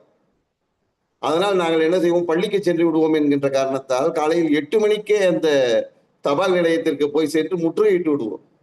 அங்கே தபால்காரராக இருந்தவர் என்னுடைய பள்ளி தோழர் விக்டர் அவர்களுடைய தந்தையார் திரு மோசஸ் அவர்கள். பெரிய ஆச்சரியம் என்னன்னா, அவ்வளவு பெரிய ஊர்ல ஒரு சைக்கிள் கூட வச்சுக்காம நடந்தே தான் போவார். ஒரு இடத்துக்கும் நடந்தே தான் போவார். அவருடைய பணியெல்லாம் வந்து ரொம்ப வியக்கத்தக்க பணி. காலையில எழுந்தாலும் 2 ரவுண்டு போவாரு. 2 ரவுண்டு போகும்பொழுது அவர் வந்து நடந்துதான் போவார். ஒரு சைக்கிள்ல கூட, ஆனா வீட்டுல இருந்து சைக்கிள் எடுத்துட்டு தான் வருவாரு. கொண்டு வந்து ஆபீஸ்ல வச்சுட்டு இந்த தபால் எல்லாம் எடுத்துக்கிட்டு நடந்துதான் போவார். என்றால் யாரையும் எங்கேயும் விட்டு விடக்கூடாது, நம்ம சைக்கிளை நிறுத்துறதுக்காக ஒரு இடத்த தேடணும் அப்படிங்கிற ஒரு நிலைமையினால அவர் எல்லா இடத்துக்கும் நடந்தே தான் பயணம் செய்வார். அவர்கிட்ட போய் அந்த காலையில 8 மணிக்கு அந்த தபால் வாங்குறதுக்காக போவோம். எங்க வீட்டுல எங்க அப்பா கூட சொல்லுவார், உனக்கு யாரு டெய்லி தபால் போட போறாங்க, நீ தபால் ஆபீஸ்ல போய் நிக்கிறியே அப்படிம்பார். இருந்தாலும் அது வந்து ஒரு பழக்கமாக மாறிவிட்டது. ஏனென்று கேட்டால், என்னுடைய நண்பர்கள் எல்லாரும் சேர்ந்து அங்க ஒரு 7-8 பேர் அங்க போவோம். ஒருத்தர் வந்து இந்தியன் ஆயில் கார்பரேஷன்ல வந்து GM இருந்து இப்போ ரிட்டையர் ஆயிருக்காரு. ஒருத்தர் வந்து DRDOல வந்து சயின்டிஸ்டா இருந்து இப்போ ரிட்டையர் ஆயிருக்காரு. இன்னொருத்தர் வந்து ஹெட் ஆஃப் தி டிபார்ட்மெண்ட் ப்ரொஃபஸரா இருந்து ரிட்டையர் ஆயிருக்காரு. இன்னொருத்தர் வந்து இன்ஜினியரா இருந்து ரிட்டையர் ஆயிருக்காரு. இந்த மாதிரி நிறைய பேர் வந்து எல்லாம் ஒன்னா சேர்ந்து அங்க போவோம். அந்த ஒரு 10 நிமிஷத்துக்குள்ள என்னென்ன கருத்து பரிமாற்றங்கள் செய்ய வேண்டுமோ அதெல்லாம் பண்ணிட்டு அப்படியே வந்துருவோம். இந்த மாதிரியான ஒரு நிகழ்வு அப்பொழுது நடந்தது. இப்போ அதுக்கு பிறகு நான் வந்து கல்லூரிக்கு போய்விட்டேன். கல்லூரிக்கு போன பிறகு நண்பர்களுக்கெல்லாம் வந்து கடிதம் எழுதுவதை வழக்கமாகவே வைத்திருந்தோம். வீட்டுக்கு எழுதுறதும் சரி, கல்லூரி நண்பர்களுக்கு, பள்ளி நண்பர்களுக்கு எழுதவும் செய்வோம். அப்பொழுது வந்து ஒரு சின்ன விஷயம் சொல்றேன் பாருங்களேன். அணைக்கரைங்கிற ஊர் இருக்கு. அதுல வந்து கொள்ளிடம் நதி பாயுது. அந்த கொள்ளிடம் நதியில வந்து வெள்ளப்பெருக்கு வந்து எல்லா தண்ணி அந்த கொள்ளிடம் நதியில தான் திறந்து விடுவாங்க கடலுக்கு போறதுக்கு. அது மாதிரி திறந்து விட்டாங்கன்னாக்க அந்த அணைக்கரையில அந்த பாலத்தை தொட்டுக்கிட்டு இந்த வெள்ளம் எல்லாம் போகும். போகும்பொழுது குடிசை வீட்டுகளுடைய கூரைகள், மரம், ஆடு மாடு செடிகள் எல்லா விஷயத்தையும் அடிச்சுக்கிட்டு வரும். அப்படியே எல்லாத்தையும் அதை நாங்க வந்து அங்க நின்று வேடிக்கை பார்த்துக்கிட்டு இருப்போம் அந்த பாலத்துல நின்றுட்டு. அது மாதிரி பார்க்கும்பொழுது என் நண்பருக்கு வந்து இதை பற்றி நம்ம ஊர்ல வந்து வெள்ளம் வந்தது, இந்த மாதிரி இருந்ததுன்னு ஒரு விஷயமா எழுதும் பொழுது அவருக்கு ஒரு விஷயம் எழுதியிருந்தேன். ஒரு பனை மரம் உயரத்துக்கு இது அலைய அடிச்சுட்டு வந்தது அப்படின்னு எழுதணும். அவர் உடனே அங்கிருந்து ஒரு கடிதம் எழுதினாரு. ஒரு பனைமரம் என்று எழுதிவிட்டாய் சரி, ஆனால் அந்த பனைமரம் குட்டை பனைமரமா நெட்டை பனைமரமா என்பதை தெரிவிக்கவும் அப்படின்னு ஒரு லெட்டர் எழுதினார். அது மாதிரி நிறைய விஷயங்கள் வந்து நிறைய நம்ம வந்து பண்ணிப்போம். அதோட இல்லாம நண்பர்களுக்கிடையே சங்கேத மொழிகளில் கடிதங்கள் பரிமாற்றமும் அப்பொழுது உண்டு. அதான் ஒரு வித்தியாசமான அனுபவம். அந்த கடித போக்குவரத்தெல்லாம் இப்பொழுது வந்து சுத்தமாக நின்று போயிட்டது. காரணம் வந்து நாம் வந்து எளிதில் அவர்களை தொடர்பு கொள்ளக்கூடிய வசதி வந்து விட்டதுனால நாம் அந்த விஷயத்தை வந்து கடந்து சென்று விட்டோம். இருந்தாலும் அந்த விஷயங்களை நினைக்கும் பொழுது இன்னும் தெவிட்டாத இன்பமாக இருக்கிறது. இப்பொழுது கவிதைக்கு வருகிறேன். என்னுடைய நண்பர் ஒருவர், அவருடைய உறவினர் ஒருவர் இறந்து விட்டார். அவருக்கு ஒரே பெண்ணு. அந்த பெண்ணு வந்து கல்லூரியில 2ஆம் ஆண்டு படிக்கிறார். அந்த குடும்பத்திலே சம்பாதிக்கக்கூடியது அவருடைய அப்பாவும் அம்மாவும். அவர் வந்து சமையல் வேலைக்கு போறாரு. அவங்க அம்மா துணைக்கு வந்து உதவியா போவாங்க. அது போகும்போது திடீர்னு அவருக்கு வந்து ஒரு ஹார்ட் அட்டாக் வந்து இறந்து போயிடுறாரு. உடனே அந்த பொண்ணு ரொம்பவும் ஒரு விரக்தியின் உச்சக்கட்டத்துக்கு அந்த பொண்ணு போயிடுச்சு. அது வந்து எனக்கு அவர் இறந்து போனது தெரியாது. அப்புறம் அவருடைய இவர் உறவினர் வந்து எனக்கு தகவல் சொல்றாரு. இந்த மாதிரி ஒரு 2 நாள் ஆயிடுச்சு சார், இந்த பொண்ணு ரொம்ப டிஜெக்டடா இருக்காங்க, நீங்க வந்து கொஞ்சம் பேசுங்க அப்படின்னு சொல்லி என்னை அழைத்திருந்தார். அந்த பொண்ணுகிட்ட போய் பேசினேன். அந்த பொண்ணு கிட்ட பேசினாக்க அவங்க அப்பாவை பத்தி அவ்வளவு விஷயங்கள் அது வச்சிருக்கு. அந்த பொண்ணு அவ்வளவு தூரம் வந்து அவங்க அப்பாவால ஒரு ஒரு பயங்கரமான ஈர்ப்பு, அந்த அப்பா மேல ஒரு பக்தி, பயம், மரியாதை எல்லாம் வச்சிருக்கு. அதனால அது வந்து சும்மா அப்படியே அப்பா இறந்து போயிட்டாருங்கிறத அப்படியே கடந்து போக முடியல அதால. அதனால ரொம்ப அழுதுகிட்டே, என்னம்மா உனக்கு என்ன விஷயம் சொல்லு, நீ என்ன நினைக்கிறியோ மனசுல இருக்கிறது எல்லாத்தையும் சொன்னாதான் உனக்கு வந்து ஒரு ஆறுதல் கிடைக்கும், எங்களால என்ன பண்ண முடியுமோ உனக்கு செய்ய முடியும், இருந்தாலும் ஈடு இல்லாத இழப்பு உனக்கு, இருந்தாலும் இருப்பதை வந்து நம்ம ஏன் என்று கேட்டால் காலன் வந்து கொடுமையானவன், உண்மைதான், ஆனால் காலம் அதை ஆற்றும் அப்படின்னு அந்த பொண்ணுக்கு ஒரு வார்த்தை சொல்லிட்டு அந்த பொண்ணு என்ன சொன்னதோ அதெல்லாம் அப்படியே மனசுல வாங்கினேன். வாங்கிட்டு அப்படியே வீட்டுக்கு வந்தேன். வீட்டுக்கு வந்த உடனே எனக்கு ஒன்றும் புரியல.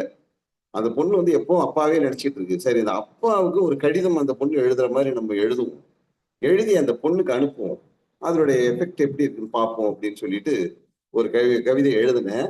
அதை தான் இப்பொழுது உங்களுக்கு சமர்ப்பிக்க போகிறேன். அதுக்கு நான் கொடுத்த தலைப்பு என்னன்னா, எடுத்த சபதம் முடிப்பேன். எடுத்த சபதம் முடிப்பேன்னு நான் ஒரு தலைப்பு கொடுத்திருந்தேன். அன்புடை அப்பா, அன்னை மடியில் சுமந்தாள், பின்னை நீ தோள் சுமந்தாய். அன்னை மடியில் சுமந்தாள், பின்னை நீ தோள் சுமந்தாய். கல்வியின் சாலை தன்னில் கருத்துடன் நிற்கச் செய்ய அன்னை தன்னோடு நீயும் அடுப்பினில் வெந்தேன் என்றாய். கல்வியின் சாலை தன்னில் கருத்துடன் நிற்கச் செய்ய அன்னை தன்னோடு நீயும் அடுப்பினில் வெந்தேன் என்றாய். உளையொடு உந்தன் உதிரம் கொதித்தது யானும் அறியேன். உளையொடு உந்தன் உதிரம் கொதித்தது யானும் அறியேன். நிலையிலா வருவாய் பெற்றும் அலையிலா மனத்தின் திடமே. தன்னிலை மகட்கு வேண்டாம், நன்னிலை அவட்கு அளிப்பேன். தன்னிலை மகட்கு வேண்டாம், நன்னிலை அவட்கு அளிப்பேன். என்றுனை வருத்தி கொண்டு என்றனை இனிதே வளர்த்தாய். என்றுனை வருத்தி கொண்டு என்றனை இனிதே வளர்த்தாய். அறிவுளோர் அரங்கில் என்னை செறிவுடன் நிற்கச் செய்ய உரியதோர் சுகத்தை எல்லாம் உதறியே தியாகம் செய்தாய். அறிவுளோர் அரங்கில் என்னை செறிவுடன் நிற்கச் செய்ய உரியதோர் சுகத்தை எல்லாம் உதறியே தியாகம் செய்தாய். தனக்கென வாழத் தெரியா தலைவனாய் இருந்தாய் என்றும், தனக்கென வாழத் தெரியா தலைவனாய் இருந்தாய் என்றும் மனதினில் மாசொன்றில்லா மனிதனாய் மண்ணில் நின்றாய். மனதினில் மாசொன்றில்லா மனிதனாய் மண்ணில் நின்றாய். எனக்கென இருந்த கோலை இறைவனை பறித்து கொண்டான். எனக்கென இருந்த கோலை இறைவனை பறித்து கொண்டான். கணக்கினில் தவறை செய்தே தனதென ஆக்கிக் கொண்டான். கணக்கினில் தவறை செய்தே தனதென ஆக்கிக் கொண்டான். மனதினில் நிலையாய் வாழும் நினைவுகள் தம்மை எவரும் கவர்ந்திட முடியும் கொல்லோ. மனதினில் நிலையாய் வாழும் நினைவுகள் தம்மை எவரும் கவர்ந்திட முடியும் கொல்லோ. அகத்திலே இருத்தி வைத்து அன்புடன் நானும் உன்னை அகிலமே போற்றல் செய்ய எதிலுமே வென்று நிற்பேன். அகத்திலே இருத்தி வைத்து அன்புடன் நானும் உன்னை அகிலமே போற்றல் செய்ய எதிலுமே வென்று நிற்பேன். துவண்டு நான் நிற்கும் போதில் துணையென வருவாய் நீயும், கனவுகள் நனவாய் மாறும். துவண்டு நான் நிற்கும் போதில் துணையென வருவாய் நீயும், கனவுகள் நனவாய் மாறும். இவரது பிள்ளை என்று எவருமே ஏற்றம் செய்ய எதிர்வரும் காலம் தன்னில் நன்னிலை நமதாயாகும். இவரது பிள்ளை என்று எவருமே ஏற்றம் செய்ய எதிர்வரும் காலம் தன்னில் நன்னிலை நமதாயாகும். பற்றினேன் பதங்கள் இரண்டும் நற்றுணை நீதானப்பா. பற்றினேன் பதங்கள் இரண்டும் நற்றுணை நீதானப்பா. வேங்கட விழுதாய் நானும் ஓங்கியே நிற்பேன் நான். வெங்கடேஷன் பேர் அவர் பேர். வேங்கட விழுதாய் நானும் ஓங்கியே நிற்பேன் நாளும். நீங்கிய எங்கே செல்வாய் தூங்கு. தாங்கியே நிற்பேன் நானும் தந்தையே தவத்தின் பயனே. தாங்கியே நிற்பேன் நானும் தந்தையே தவத்தின் பயனே. கண்ணீருடன் உந்தன் உதிரம். இதுதான் நான் வந்து எழுதி அந்த பெண்ணுக்கு அனுப்பிச்சேன். அந்த பெண்ணு இத படிச்சுட்டு ரொம்ப இம்ப்ரெஸ் ஆயிட்டாங்க. அதுக்கப்புறம் வந்து அவங்க சொன்னாங்க, ஆமா சார், நீங்க சொல்றது உண்மைதான். நான் வந்து எங்க அப்பாவுடைய எதிர்பார்ப்பு என்னவோ அதை வந்து நிறைவேற்றினாலே எங்க அப்பாவுடைய ஆன்மா சாந்தி அடையும். அதனால நான் வந்து அவருக்காக நல்லா படிச்சு நல்ல ஒரு நிலைமைக்கு வந்து நான் வந்து இந்த உலகத்துல வந்து இவருடைய பிள்ளை அப்படின்னு சொல்ற அளவுக்கு நான் பேர் வாங்குவேன் அப்படின்னு அந்த பொண்ணு வந்து சொன்னாங்க. அதுல வந்து எனக்கு ரொம்ப வந்து நெகிழ்ச்சியா இருந்தது அந்த விஷயம். இதை வந்து என்னுடைய நண்பர்கள் எல்லாம் பலரும் வந்து தெரிவிச்சேன். அவங்க பலரும் பாராட்டினாங்க. அதனால வந்து இந்த மாதிரி ஒரு கடிதம் வந்து அதாவது யாருக்கு எழுத முடியாது, அவருக்கு கிடைக்காது. இருந்தாலும் அப்படிப்பட்ட ஒரு கடிதத்தை எழுதி அந்த பெண்ணினுடைய மனதிலே இருக்கக்கூடிய சஞ்சலத்தை தீர்ப்பதற்காக இந்த வழியை நான் கையாண்டேன். இதனை கேட்டு இதனை என்ன சொல்றதுனே தெரியல. மாசித்துறை ஐயா சொன்ன மாதிரி அப்பொழுது எப்படி எவ்வளவு ஒரு கலக்கம் வந்தோ அந்த கலக்கம் எனக்கும் இப்பொழுது இருக்கிறது. எனவே இந்த நிகழ்விலே இந்த விஷயத்தை உங்களிடத்திலே பகிர்ந்து கொள்வதற்கு மகிழ்ச்சியுடன் விடைபெறுகிறேன். நன்றிகள் ஐயா, மிக சிறப்பு. அதாவது தன்னால் ஒரு மாணவி வந்து அந்த துக்கத்தில் இருந்து மீண்டு ஒரு உயர்நிலைக்கு அடைந்திருக்கிறார் என்றால் அது ஒரு மிகச் சிறப்பான ஒரு விஷயம்தான். அதுக்காக தாங்கள் எழுதிய அந்த கடிதம், அந்த எடுத்த சபதத்தை முடிப்பேன் என்னும் தலைப்பில் தாங்கள் எழுதிய அந்த கவி வரிகள் அனைத்தும் மிக சிறப்பாக இருந்தது. அதாவது ஒரு தாய் தந்தை 2 பேருமே வந்து ஒரு அடுப்பலையில வந்து சமையல் செய்பவர்கள் போல இருக்கிறது. கஷ்டப்பட்டிருப்பாங்க. அதாவது அன்னை வந்து மடியில சுமந்தாங்க. ஆனா தந்தை வந்து தோளில் சுமந்தார். எப்பவுமே நமக்கு வந்து அதாவது தந்தையானவர் வந்து அவர் காணா உயரத்தை எல்லாமே கூட தன்னுடைய மகளோ மகனோ காண வேண்டும் அப்படின்னு சொல்லிட்டு தன்னுடைய தோளில சுமப்பவர் தான் வந்து தந்தை. அன்னை என்றவங்க வந்து சொல்லி காட்டிட்டே இருப்பாங்க, நான் இதை செஞ்சேன் இதை செஞ்சேன் இதை செஞ்சேன் அப்படின்னு சொல்லிட்டு. ஆனா தந்தை அவர்கள் வந்து எத்தனை துயரங்களையும் துன்பங்களையும் தன்னுடைய மனதிலேயே கூட்டிக் கொண்டு தன்னுடைய மகளுக்காகவும் மகனுக்காகவும் நம்ம காணாத அந்த தூரத்தை எல்லாம் அவங்க அடையணும் அப்படின்னு சொல்லிட்டு அந்த தந்தையானவர் வந்து அத்தனை சுமைகளையும் உள்ளுக்குள்ளேயே வந்து வெளிக்காட்ட முடியாம வந்து சுமந்திருப்பாரு. அத்தகைய தந்தையை நினைத்து அந்த மகள் உருகின்றார். அவர்களுடைய வாட்டத்தை போட்பதற்காக தந்தையானவர் அந்த சுகத்தை எல்லாம் தியாகத்தை செஞ்சாலும் நீ வந்து நல்லா படிச்சு நல்லா ஒரு அந்த தந்தையினுடைய பேரை காப்பாத்துங்க அப்படின்னு சொல்லி மிக சிறப்பாக அந்த பெண்ணுக்கு வந்து ஒரு ஆறுதல் கடிதத்தை எழுதிய தங்களுக்கு சங்கத்தமிழ் இலக்கிய பூங்காவின் சார்பாக மனதார வாழ்த்துக்களையும் பாராட்டுகளையும் தெரிவித்துக் கொள்கிறேன் ஐயா. மிகச் சிறப்பு. வாழ்த்துக்கள். சிறப்பான கவிதை ஐயா. உறவுகளுக்கு மட்டுமே எழுதி கொண்டிருக்கும் கடிதங்கள் இங்கே யாவரும் கேளீர் என்ற அடிப்படையில துன்பப்படுகிற ஒரு பெண்ணுக்கு ஒரு கவிதையை மடலாக எழுதியது படித்து கொடுத்தீர்கள். சிறப்பாக இருந்தீங்க. மிக்க மகிழ்ச்சி. நம்முடைய எழுத்துக்கள் யாரேனும் ஒருவர் நலம் பெறுவார் என்று சொன்னால் அதுதானே நம்முடைய எழுத்துக்களுடைய வெற்றியாக அமையும். சிறப்பு. அடுத்த அழைங்களம்மா. அடுத்து கவியரங்கத்தை தொடர்ந்து பல தளங்களில் சிறப்பாக கவிதை எழுதுபவர், தமிழ் ஆசிரியர், பன்முக சாதனையாளர், காதல் கவிதைகள் மிக சிறப்பாக எழுதக்கூடியவர், தன்னுடைய எண்ணங்களை கவிதையிலே வடிப்பவர். அத்தகைய சிறப்பு வாய்ந்தவர் உதியத்தூர் அருண் ஐயா அவர்கள். விழுப்புரம் மாவட்டத்தை சார்ந்தவர். ஐயா அவர்களை அன்புடன் அழைக்கிறேன். வாருங்கள் ஐயா.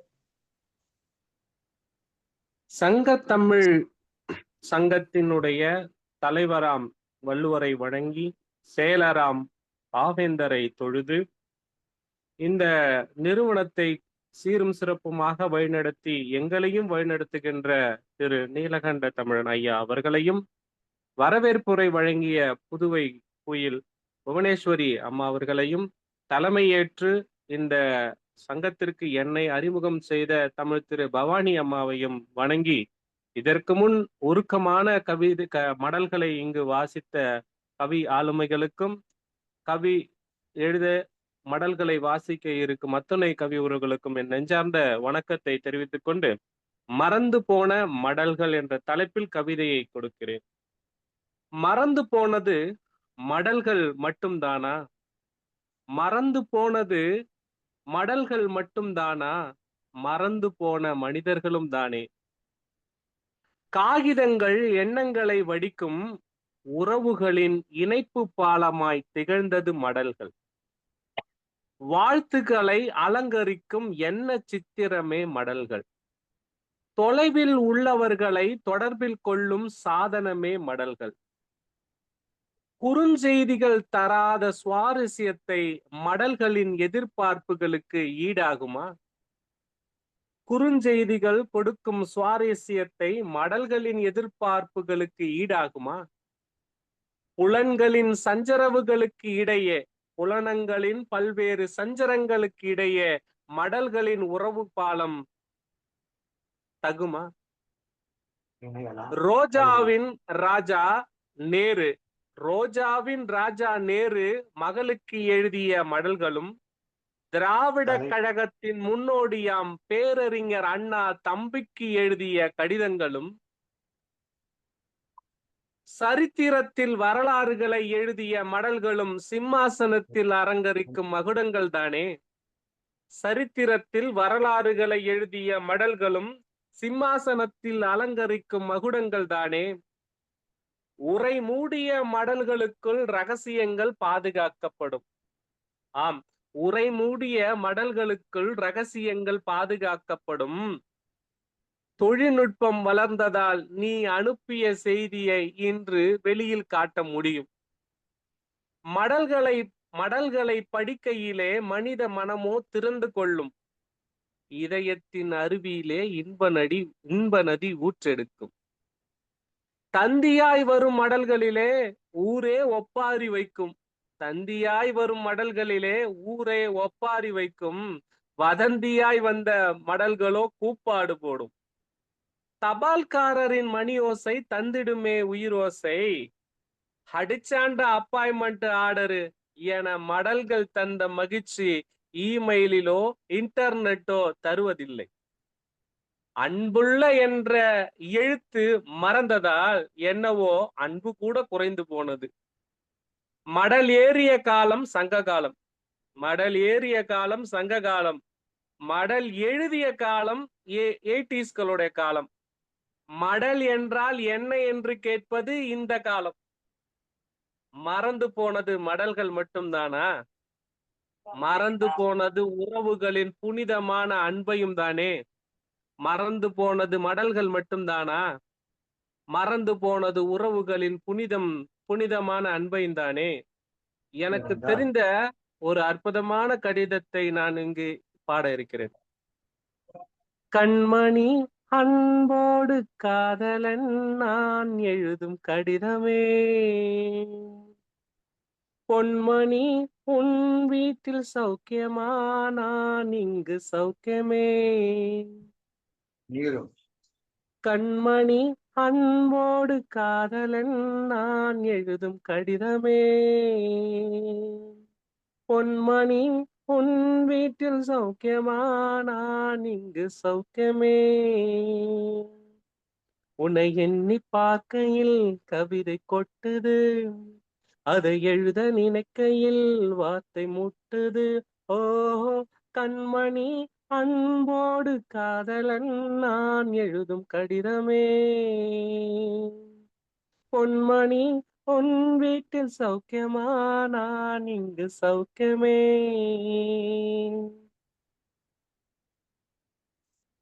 உண்டான காலம் நெஞ்சில் தன்னாலே மாறி போகும் மாயம் என்ன பொன்மானே பொன்மானே. என்ன காயமான பின்பும் என்றென்னும் போதும் வந்த மாயம் என்ன பொன்மானே பொன்மானே. மனிதர் உணர்ந்து கொள்ள இது மனித காதல் அல்ல, அதையும் தாண்டி புனிதமானது. அபிராமியே தாலாட்டு சாமியே நான் தானே தெரியுமா. சிவகாமியே சிவனும் நீயும் பாதியே, அதுவும் உனக்கு புரியுமா. சுபலாலி லாலி லாலி லாலி, அபிராமி லாலி லாலி லாலி. அபிராமியே தாலாட்டு சாமியே நான் தானே புரியுமா, உனக்கு புரியுமா. கண்டிப்பா இந்த கவிதைய கேட்காதவர் யாராக இருக்கவே முடியாது. அப்படிப்பட்ட கடிதத்தினை சுவாசித்த கடைசி 90s கிட்ஸ் என்ற பெருமையோடு இந்த மடலை, இந்த கவிதையை, இந்த மடலை, இந்த வாய்ப்பை கொடுத்த நிறுவனத்தாருக்கு நன்றி கூறி விடைபெறுகிறேன். நன்றிங்கம்மா, நன்றிங்க ஐயா. சிறப்பு சிறப்பு. இருந்தது. உங்களுடைய கவிதையும் சிறப்பாக இருந்தது, பாடலும் சிறப்பாக இருந்தது. அதாவது மடல்கள் மட்டுமா மறந்து போனது, மனித உறவுகள் கூட இப்போ மறந்து போய்விட்டது. முன்னாடி எல்லாம் அந்த மடல்கள் உறவுகளினுடைய இணைப்பு பாலமா இருந்துச்சு. மடல்கள் தூரத்துல இருந்து ஒரு கடிதம் வந்ததுன்னா அதுல என்ன இருக்கு அப்படின்னு சொல்லி பிரிச்சு பார்த்து படிக்கிறதுக்கு ஒரு ஒரு ஈர்ப்பு இருந்தது. ஆனா இப்ப அந்த எப்படி எழுதுறது, அந்த அன்புள்ள அப்படின்னு எழுதுவாங்க. அந்த அந்த அன்புள்ள அப்படின்றது மறந்ததால எல்லாரோடையுமே அன்பு மறந்து போச்சோ. அதாவது ரோஜாவின் ராஜா நேருக்கு எழுதின கடிதம், அண்ணா அவர்களுடைய தம்பிக்கு எழுதின கடிதம், இப்படி எல்லாம் கடிதம் எழுதினாங்க. முன்னாடி எல்லாம் கடிதம் எல்லாம் அந்த உரைவாள்ல எழுதுனதா வச்சு ரகசியமா வச்சிருந்தாங்க. ஆனா இப்ப அப்படி இல்ல. தொலைபேசியின் மூலமா நம்ம அதை எழுதுறதால எல்லாமே எல்லாருக்குமே தெரிஞ்சு போயிடுது. அந்த குறுஞ்சோடிகள், அந்த செய்திகள் எல்லாமே நம்ம எழுதக்கூடிய அந்த மடல்களுக்கு எல்லாமே அது ஈடாகுமா? மடல் ஏறிய காலம், அந்த காலம் சங்க காலம் என்றும், மடல் எழுதிய காலம் 90ஸ்களின் காலமா? ஆனா மடல்ன்னா என்னான்றதே தெரியாம இருக்குது இந்த காலம் அப்படின்னு சொல்லி ரொம்ப அருமையா தங்களுடைய கவிதையை தந்திருக்கீங்க. அதே போல பாடலும் ரொம்ப அருமையா இருந்துச்சு. அதாவது கமல் பாடல், இந்த பாடல் அனைவருக்குமே தாங்கள் சொன்ன மாதிரி அனைவருக்குமே பிடித்தமான ஒரு பாடல் தான். மிக சிறப்பாக பாடினீர்கள். தங்களுக்கு சங்கத்தமிழ் இலக்கிய பூங்காவின் சார்பாக மனதார வாழ்த்துக்களையும் பாராட்டுகளையும் தெரிவித்துக் கொள்கின்றேன். மிக சிறப்பு வாழ்த்துக்கள் ஐயா. மடல்களை மறந்தோம் நாமும், மதிப்புறு அன்பிழந்தோம், அதனால் மடல்களையும் தொலைத்து விட்டோம், மறந்து விட்டோம் என்று ஒரு கவிதை கொடுத்த கவிஞர் அவர்களுக்கு நம்முடைய வாழ்த்துக்களை தெரிவித்துக் கொள்கிறோம். தொடரட்டும் அம்மா. நன்றிங்க ஐயா. அடுத்து நன்றி. அடுத்து புன்னகையால் தன்னை ஆட்கொண்டு அன்பு கவிஞர் பெயரிலேயே சாந்தமான கவிதை வழங்க வருகின்றார். அவர் யாருக்கு எழுதியிருக்கின்றார் அந்த மடலை பார்ப்போமா? வாருங்கள் சாந்தா அம்மா அவர்களே, தங்களுடைய கவிதையை தாருங்கள். ஐயன் திருவள்ளுவரையும் பாரதிதாசனையும் வணங்கி தலைவர் நீலகண்ட ஐயா அவர்களையும் வரவேற்புரை வழங்கிய புவனேஸ்வரி அம்மையார் அவர்களுக்கும் தலைமை திருமதி பவானி தனஞ்சயன் அவர்களுக்கும் மற்றும் அனைவருக்கும் எனது வணக்கத்தை தெரிவித்துக் கொள்கிறேன். மறந்து போன மடல்கள். கடிதமே, உன்னை கண்டு ரசித்த காலங்கள் பல உண்டு. கடிதமே, உன்னை கண்டு ரசித்த காலங்கள் பல உண்டு. உனக்கு தூதுவிட புறாவும் இல்லை, உனக்கு தூதுவிட புறாவும் இல்லை. கடிதம் எழுத ஓலையும் இல்லை, கடிதம் எழுத ஓலையும் இல்லை. அதற்கான எழுத்தாணியும் இல்லை. ஏனெனில் நம் மனிதன் இதையெல்லாம் மறந்து போய் மின்னஞ்சல் என்னும் கணினியை மிக விரைவாக பற்றி கொண்டான். ஏனெனில் நம் மனிதன் இதையெல்லாம் மறந்து போய் மின்னஞ்சல் என்னும் கணினியை மிக விரைவாக பற்றி கொண்டான். எங்கேயோ ஒரு மூலையில் இருப்பவரையும் இணைத்து வைக்கும் கடிதமே, எங்கேயோ ஒரு மூலையில் இருப்பவரையும் இணைத்து வைக்கும் கடிதமே, ஒருவருக்கு கடிதம் எழுதிய பின் பதிலுக்காக காத்திருக்கும் அந்த ஏக்கத்தின் தாக்கம்தான் எத்தனை. ஒருவருக்கு கடிதம் எழுதிய பின் பதிலுக்காக காத்திருக்கும் அந்த ஏக்கத்தின் தாக்கம் தான் எத்தனை. தெருவில் வரும் தபால்காரரை பார்த்தவுடன் எனக்கு ஏதும் உண்டா என்போம். தெருவில் வரும் தபால்காரரை பார்த்தவுடன் எனக்கு ஏதும் உண்டா என்போம். இந்த கேள்வியில் நாம் கேட்பது தபாலைத்தானா? இந்த கேள்வியில் நாம் கேட்பது தபாலைத்தானா அல்லது அறிவைத்தானா? பிறகு யோசித்தால் நமக்கே தெரியும். உன்னால் நான் உயர்ந்தும் இருக்கின்றேன். சான்றோர்கள் எழுதும் கடிதத்தால் நம் மதிப்பையும் கௌரவத்தையும் உயர்த்தியுள்ளது. சான்றோர்கள் எழுதும் கடிதம் நம் மதிப்பையும் கௌரவத்தையும் உயர்த்தியுள்ளது. சரி, கடிதமே, உன்னிடம் எனக்கு ஒரு சந்தேகம். உன் பெயர் என்ன? முதலில் நீ சொல். உன் பெயர் என்ன? முதலில் சொல். நீ பிறந்தது லண்டன் நிலத்தில் ஒரு கடிதம் எழுதின காலத்தில் ஓலை அனுப்பியது எல்லாம் என்னவென்று கூறுவது? நீ பிறந்த ஊர் எது? அரசன் ஆண்ட காலத்தில் ஓலை அனுப்பியது எல்லாம் என்னவென்று கூறுவது? அதில் ஒரு அழகுண்டு. எழுதிய கடிதத்தை முறையாக மடித்து பிரேம் போடுவது போல சோற்று பசை கொண்டு ஒட்டுவோமே. அதில் ஒரு அழகுண்டு. எழுதிய கடிதத்தை முறையாக மடித்து பிரேம் போடுவது போல சோற்று பசை கொண்டு ஒட்டுவோமே. மறக்க இயலுமா? அது மட்டுமல்ல, விட்டு போன கருத்தை சுருக்கி எழுத கற்று கொடுத்த வித்தையும் நீதானே. விட்டு போன கருத்தை சுருக்கி எழுத கற்றுக் கொடுத்த வித்தையும் நீதானே. கடிதமே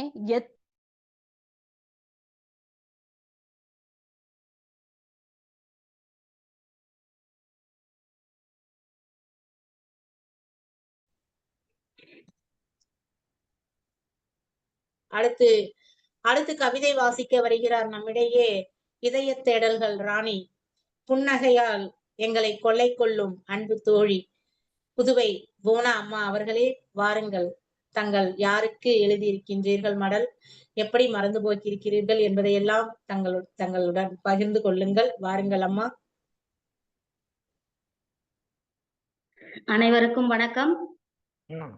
நான் உண்மையிலே கடிதம் எழுதுனதை பத்தியே யோசிக்கவே இல்லை. நான் எழுதுனதே மறந்து போன மடல்கள், நடந்த நிகழ்வுகளை எழுதிட்டோமா. ஆனா உண்மையிலேயே இங்க பார்த்த பிறகு பாத்தீங்கன்னா, அவங்களோட மனநிலையை பார்க்கக்குள்ள உண்மையிலே நான் அனுபவிச்சதை உடனே எழுதிட்டேன். ஏன்னா நான் அந்த மாதிரி கடிதம் எழுதுனது எங்க சித்தப்பா புள்ள அண்ணன் தான். அவர் வெளியூருக்கு போயிருந்தாரு, சிங்கப்பூருக்கு. அவருக்கு அந்த கடிதம் நான் எழுதுனது உடனே எனக்கு அது ஞாபகம் வந்துருச்சு. நான் அதை வச்சு நான் எழுதினேன். அதாவது சுக துக்க செய்திகளை கடிதத்தில் வரைந்தெடுத்த வார்த்தை பகிர்ந்தெடுத்து படித்து பார்த்து மகிழ்வுற்ற மடல்காலம் மறைந்து போன இக்காலம். சிங்கப்பூர் சென்றிருந்த அண்ணன் போட்ட வாழ்த்து மடல் வண்ண வண்ண பூக்கள் பூத்து பொங்கல் வாழ்த்துகளாய் வந்த எனக்கு அன்பு மடல்.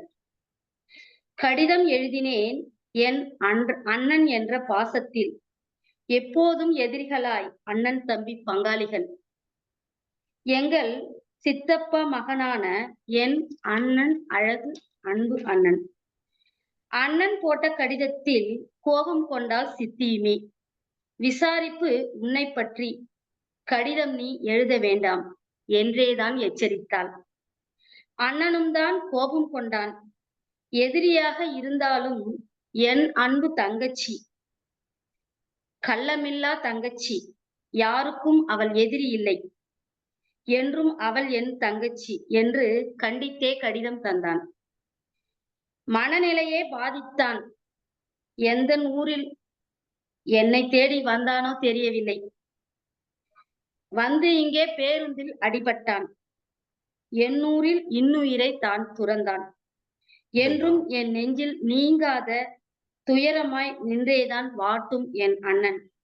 அன்பு கொண்ட என் நெஞ்சத்தை என்றும் துளைத்து கொண்டிருக்கும் என் அன்பு அண்ணன். ஒரு வருடம் பாதித்தேன். மீண்டு வர மிக மிக கஷ்டப்பட்டேன். மீளா துயரமுற்றேன். பாசத்தையும் நேசத்தையும் பறித்து கொண்டு சென்று விட்டான். பரிதவிப்பில் தேடுகின்றேன். பாழும் வழியில் என்றும் வாடுகின்றேன்.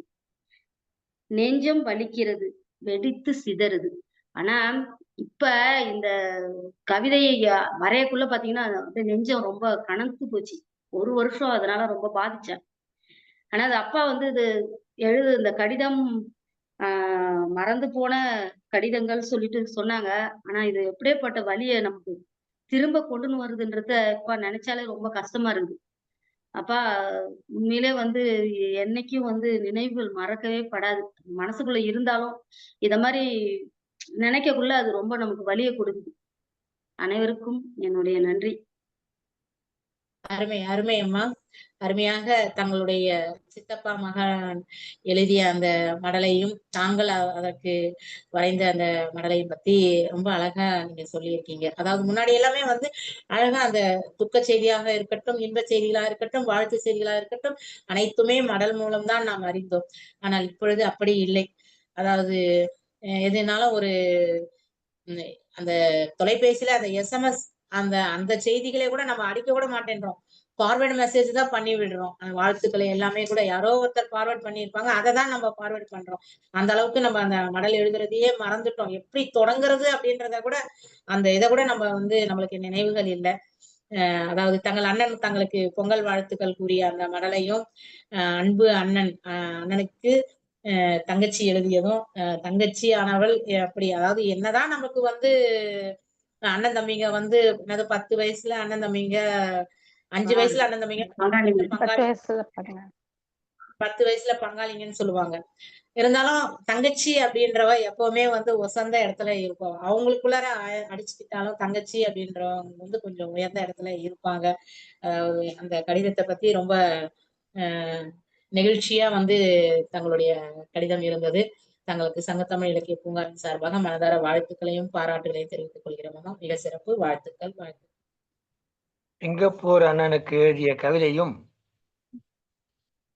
அவர் வந்து சேர்ந்த போது நேர்ந்த விபத்தும் எங்கள் உள்ளத்தை வருந்தச் செய்தது. நான் மடல்கள் எழுத மறந்ததைத்தான் தலைப்பாக கொடுத்திருந்தேன். ஆனால் மறக்க முடியாத செய்திகளை எல்லாம் இங்கே நீங்கள் மடல்களாக படித்து கொடுத்து மனத்தை இருக்குமுறை செய்தீர்கள். சிறப்பம்மா, சிறப்பு. இந்தியாவிலே அஞ்சல் துறை என்று முறையாக தோன்றியது 1854ஆம் ஆண்டு அக்டோபர் மாதம் 1 தேதி. அன்றைக்கு தான் இந்தியாவில் முதலாக அஞ்சல் துறை தோன்றியது என்று வரலாற்று குறிப்புகள் சொல்லுகின்றன. ஆனாலும் கூட அதற்கு முன்னதாகவே ஓலைகளை கொண்டு வந்து கொடுத்ததை பற்றி கவிஞர் திருமதி சாந்தா அவர்கள் கூறினார். அதெல்லாம் கடிதம் இல்லையா, வெள்ளைக்கார கொண்டாந்து கொடுத்ததுதான் கடிதமா, அதுக்கு முன்பே கடிதம் இருக்கிறது என்று சொன்னார்கள். ஆமாம், தூது இலக்கியம், புறாவிடு தூது என்றெல்லாம் இலக்கியம் இருக்கிறது. இலக்கியங்களிலே தூது சொல்லுகிற செய்திகள் எல்லாம் இருக்கிறது. தமிழ் விடு தூது என்றெல்லாம் நிறைய தூது இலக்கியங்கள் காணப்படுகிற ஒரு இலக்கிய தன்மை வாய்ந்தது தமிழ் மொழியாகும். எனவே இந்த கடிதம் எழுதுகிற முறை நீண்ட காலமாகவே நம்மோடு இருந்திருக்கிறது. ஓலைச்சுவடியில் எழுதி கொடுத்திருக்கிறார்கள். இன்னும் சொல்ல போனால் ஒரு கருத்தை சொல்வார்கள். ஒரு அரசன் இன்னொரு அரசனுக்கு செய்தி அனுப்புகிற பொழுது அதிலே சங்கேதமாக எழுதி அனுப்ப வேண்டும் என்பதற்காக ஒரு மொழி உருவாக்கப்பட்டது. அப்படி உருவாக்கப்பட்ட மொழிதான் சமஸ்கிருதம் என்று சொல்லுகிறார்கள். அது மறைமொழி என்று சொல்லுகிறார்கள். மறைவாக ஒரு எனக்கு உனக்கு மட்டும் தெரிந்த ஒரு சங்கேத மொழி. எனவே இங்கிருப்பவர் சில சொற்களை போட்டு ஒரு செய்தி அனுப்பினால் அதை அங்கே வாங்கி பெற்றுக்கொள்பவர் அங்கிருப்பவரை தெரிந்து கொண்டு அந்த செய்தியை, அந்த சங்கேத மொழியை புரிந்து கொள்வார். இப்படி உருவாக்கப்பட்டதுதான் சமஸ்கிருத மொழி என்று கூட ஒரு கருத்து சில ஆராய்ச்சியாளர்கள் குறிப்பிட்டிருக்கிறார்கள். எனவே இந்த கடித இலக்கியம் என்பது, கடிதம் எழுதுகிற பண்பு என்பது நமக்கு நீண்ட நெடுங்காலமாகவே இருந்திருக்கிறது என்று திருமதி சாந்தா அவர்கள் தனது கவிதையில குறிப்பிட்டிருந்தார்கள். தொடர்ந்து புவனா அம்மையாருடைய கவிதை நெஞ்சை உருக்குவதாக அமைந்திருந்தது. ரொம்ப படிச்சவங்க ஒரு சின்ன தப்பு செய்வாங்க, ஒரு விபத்துல சிக்கி இறந்துருவாங்க. இதையெல்லாம் நினைக்கிற போது மிகவும் மனவேதனையாக இருக்கிறது. தொடரட்டும் அம்மா கவியரங்கம். சாந்தாம்மா அவர்களுடைய கடிதம் மறந்து போன மடலும் வந்து மிக சிறப்பாக இருந்தது. அதாவது கடிதத்துக்கே கடிதம் அம்மா அவர்கள் கடிதமே உன்னை ரசித்த இப்போ புறாவும் கிடையாது, பனை ஓலையும் கிடையாது அப்படின்னு சொல்லி ரொம்ப சிறப்பான ஒரு கவிதை தந்தாங்க. அம்மா மீதமுள்ள கவிதை வாசிக்கலாமா? மீதம் கொஞ்சம் கவிதை இருக்கு, எனக்கு நெட்வொர்க் ப்ராப்ளமும் ஆயிருச்சு. வாழ்த்துக்களை கூறிக்கொண்டு ஆயிஷா சித்திக் அம்மா அவர்கள் நம்மோடு இப்பொழுது பழனியிலிருந்து இணைந்திருக்கின்றார். அம்மா அவர்கள் பள்ளி ஆசிரியர் அவர்களை அன்போடு அழைக்கின்றேன். வாருங்கள் அம்மா, தங்களுடைய மடலை தாருங்கள் என்று அன்புடன் கேட்டுக்கொள்கிறேன். வாருங்கள். சங்கத்தமிழ் இலக்கிய பூங்காவின் தலைவராம் வள்ளுவரை வணங்கி, செயலராம் பாவேந்தரை வணங்கி, சங்கத்தமிழ் இலக்கிய பூங்காவின் ஒருங்கிணைப்பாளராம் பாரதி சுடர் தமிழ்ச் சுடர் நீலகண்ட தமிழன் ஐயாவை வணங்கி, தலைமையேற்று நடத்தும் பவானி அம்மாவை வணங்கி, மற்றும் அனைத்து கவி ஆளுமைகளையும் வணங்கி எனது கவிதையை வழங்குகின்றேன். மறந்து போன மடல்கள். அன்பின் உருவே, என் அன்னையே, கைமாறு கருதாத தேவதையே, மடல்கள் பள்ளிப் பருவத்தில் இருந்து தோழிகளுக்கும் உறவினருக்கும் எவ்வளவு எழுதியிருப்பேன். அதற்கு பதில் வரும் தருணங்களில் பலமுறை படித்து மகிழ்ந்திருப்பேன். ஆனால் உனக்கு மடல்கள் எழுத மறந்துவிட்டேன் அம்மா. எழுதியிருந்தால் உன் பதிலும் கிடைத்திருக்கும். அதை இன்று பலமுறை பார்த்து ஆறுதல் அடைந்திருப்பேன். நீ என்னுடன் இன்று இல்லை, ஆனால் உன் நீங்கா நினைவுகள் என்றும் என்னுள். எத்தனை விஷயங்களை ஒழுங்குபடுத்தியுள்ளாய், எவ்வளவு தூரம் என்னை கொண்டு வந்து விட்டுள்ளாய். யாராலும் ஈடு செய்ய முடியவில்லை. எதை செய்தும் என்னால் மீண்டு வர முடியவில்லை. உன் குரல் கேட்டால் மட்டும் போதும், உன் எண்ணம் அறிந்தால் மட்டும் போதும். இன்று நான் நிம்மதி அடைய அதற்கும் வாய்ப்பில்லை. மூளைக்கு எட்டும் உண்மை ஏனோ மனதுக்கு புரியவில்லை. நான் உன்னை நினைத்து கொண்டுள்ளது போலவே உன் நினைவுகளும் என்னை சுற்றித்தான் வரும் என்பதில் எல்லளவும் ஐயமில்லை. இருவேறு உலகத்தில் நாம் இருவரும் இருந்தாலும் இந்த இரு உலகத்தையும் இணைக்கும் மடல்கள் இருந்திருக்கலாமோ? நன்றி. அம்மா, அருமை. அருமையாக தங்களுடைய கவிதை சிறப்பாக இருந்தது. அதாவது நண்பர்களுடன் நான் இருந்தேன், எல்லாருக்குமே கடிதம் எழுதி மகிழ்ந்தேன். ஆனா என் அன்னைக்கு கடிதம் எழுதலையே. அதனால அன்னைக்கு எழுதின அந்த கடிதத்தை இருந்திருந்தா நம்ம அதையாவது வச்சு நான் மகிழ்ந்திருப்பேனே அப்படின்னு சொல்லி ரொம்ப அருமையா அன்னையை நினைச்சு உருகி கவிதை எழுதிருக்கீங்க. தங்களுக்கு மனதார வாழ்த்துக்களையும் பாராட்டுகளையும் தெரிவித்துக் கொண்டு இப்பொழுது கவியரங்கத்தில் தொடர்ந்து கவிதை வாசிக்க நம்முடைய சங்கத்தமிழ் இலக்கிய பூங்கா ஒருங்கிணைப்பாளர் ஐயா நீலகண்ட தமிழன் ஐயா அவர்களை அன்புடன் அழைக்கின்றேன். வாருங்கள் ஐயா.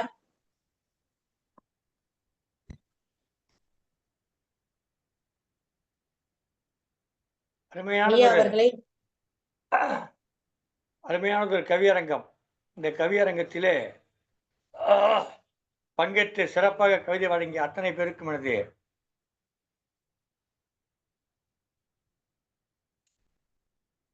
மகிழ்ச்சியான என்று சொல்ல முடியாது என்னுடைய பாராட்டுகளை தெரிவித்துக் கொள்கிறேன். இப்போது நான் எழுதுகிற கடிதம், வழங்குகிற கவிதை, அது ஒரு உண்மையில் நடந்த ஒரு நிகழ்வு. இந்த நிகழ்வு தொடர்பான செய்தி ஒரு திரைப்படத்தில் கூட இடம்பெற்றிருக்கிறது. ஆனால் கொஞ்சம் மாற்றி இருப்பார்கள், திரைப்படத்திலே கொஞ்சம் மாற்றி காட்டியிருப்பார்கள், இடம்பெற்றிருக்கிறது.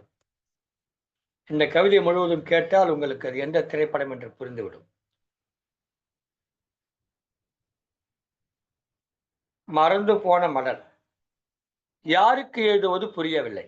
இது மடல் என்பதை விட ஒரு உயில் என்று சொல்லலாம். எழுதப்பட்டது ஒரு உயில் தான். இது உயிலை அவர் மடலாக எழுதியிருக்கிறார். அதை நான் கவிதையாக்கி உங்களுக்கு தருகிறேன். யாருக்கு எழுதுவது புரியவில்லை, என் நலத்தை பற்றி சொல்ல எதுவும் இல்லை. யாருக்கு எழுதுவது புரியவில்லை, என் நலத்தை பற்றி சொல்ல எதுவும் இல்லை. ஊருக்கு வெளியே சிதிலமடைந்த பேய்ச்சத்திரம்தான், ஊருக்கு வெளியே சிதிலமடைந்த பேய்ச்சித்திரம்தான் இப்போதன் இருப்பிடம். பெயர்தான் இப்படி, பேய்க்கதையெல்லாம் செப்படி. பெயர்தான் இப்படி, பேய்க்கதையெல்லாம் செப்படி. தொலைவில் ஊர், 48 வீடுகள், 6 தெருக்கள், ஆனால் 68 சாதிகள் இருக்கும். 48 வீடுகள், 6 தெருக்கள், ஆனால் 68 சாதிகள் இருக்கும். நான் சாதி பார்ப்பதில்லை, நான் சாதி பார்ப்பதில்லை. வடித்த சோறு பிச்சை போட்டால் உயர் சாதி, வடித்த சோறு பிச்சை போட்டால் உயர் சாதி. நேற்றைய சோறு போடுவார் மித சாதி, நேற்றைய சோறு போடுவார் மித ஜாதி. இல்லை போ என்றால் அடிமட்டம். அவ்வளவுதான் என் ஜாதி கணக்கு. இந்த வீட்டை பற்றி சொல்ல ஒரு கதை இருக்கிறது. இந்த வீட்டை பற்றி சொல்ல ஒரு கதை இருக்கிறது. 8-10 ஆட்கள் எப்போதும் சேவகம், 8-10 ஆட்கள் எப்போதும் சேவகம். பண்ணையிலும் தொழுவத்திலும் எத்தனை பேர்? தெரியாது. பொங்கல் வந்தால் எல்லோருக்கும் அப்பா அம்மாவோடு நின்று துணி கொடுப்பேன். பொங்கல் வந்தால் எல்லோருக்கும் அப்பா அம்மாவோடு நின்று துணி கொடுப்பேன். பரிசுகள் பல கொடுப்பேன். பரிசுகள் பல கொடுப்பேன். சின்ன ஜமீன்தான் என்னை அழைக்கும் பெயர். சின்ன ஜமீன்தான் என்னை அழைக்கும் பெயர். அப்போது காந்தி தமிழ்நாடு வந்தார். இந்திய விடுதலைக்கு இளைஞர்களே வாருங்கள் என்றார். அது 1937 என்ற நினைவு. அது 1937 என்ற நினைவு. இந்த மண்ணில் புரட்சி கனல் வெடித்த காலம். வ.உ.சி. மறைந்து 6 மாதம் ஆகவில்லை. கப்பலோட்டிய தமிழன் வ.உ.சி. மறைந்து அப்போது 6 மாதம் ஆகவில்லை. நேதாஜியை வாழ்வில் இருமுறை சந்தித்தேன். நேதாஜியை வாழ்வில் இருமுறை சந்தித்தேன். இந்திய தேசிய படையில். இந்திய தேசிய படையில் ஜீவாவுடன் சில முறை பேசியிருக்கிறேன். ஜீவாவுடன் சில முறை பேசியிருக்கிறேன். முளைத்த மீசை அரும்பு போல் அதை முறுக்கிக் கொள்வேன் பகத்சிங் போல். முளைத்த மீசை அரும்பு போல் அதை முறுக்கிக் கொள்வேன் பகத்சிங் போல். பாரதி பாடலை பாடினால் உள்ளே தள்ளிவிடும் கோலம் அந்த காலம். எனக்கு அப்போது வயது 16. என்னை கவர்ந்தது சுதந்திர போராட்ட வரலாறு. எனக்கு அப்போது வயது 16. என்னை கவர்ந்தது விடுதலை போராட்ட வரலாறு. நான் பிறந்த தேதி நேரம் தெரியுமா? நான் பிறந்த தேதி நேரம் தெரியுமா? 12 செப்டம்பர் 1921. 12 செப்டம்பர் 1921 அதிகாலை 1:30 மணி. அதனால் எனக்கிட்ட பெயர் பாரதி. அதனால் எனக்கிட்ட பெயர் பாரதி. பாரதி மறைந்த நேரமும் நாளும் அதுதான். என் நடவடிக்கையில் மாற்றம். சற்றே என் நடவடிக்கையில் மாற்றம். கதறினார் தந்தை, பதறினார் தாய். மதுரையில் போராட்டம் என் வாழ்வை திருப்பி போட்டது. மதுரையில் நடந்த போராட்டம் என் வாழ்வை திருப்பி போட்டது.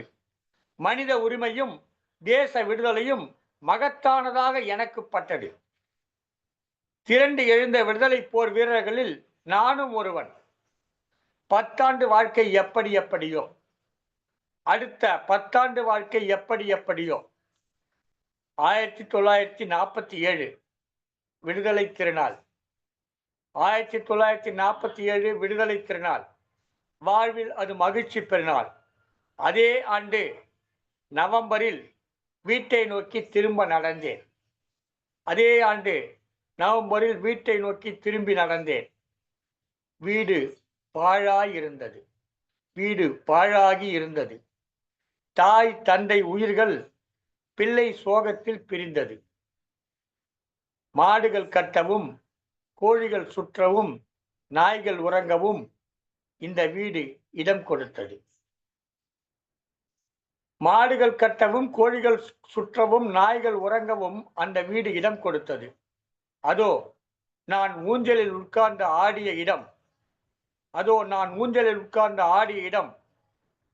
சிலந்திகளின் நூலாம்படை தொங்குகிறது. கூடத்தில் பெருச்சாளிகள் ஓடிக்கொண்டிருக்கின்றன. அப்போதிருந்து இந்த திண்ணைதான் எனக்கு இருப்பிடம்.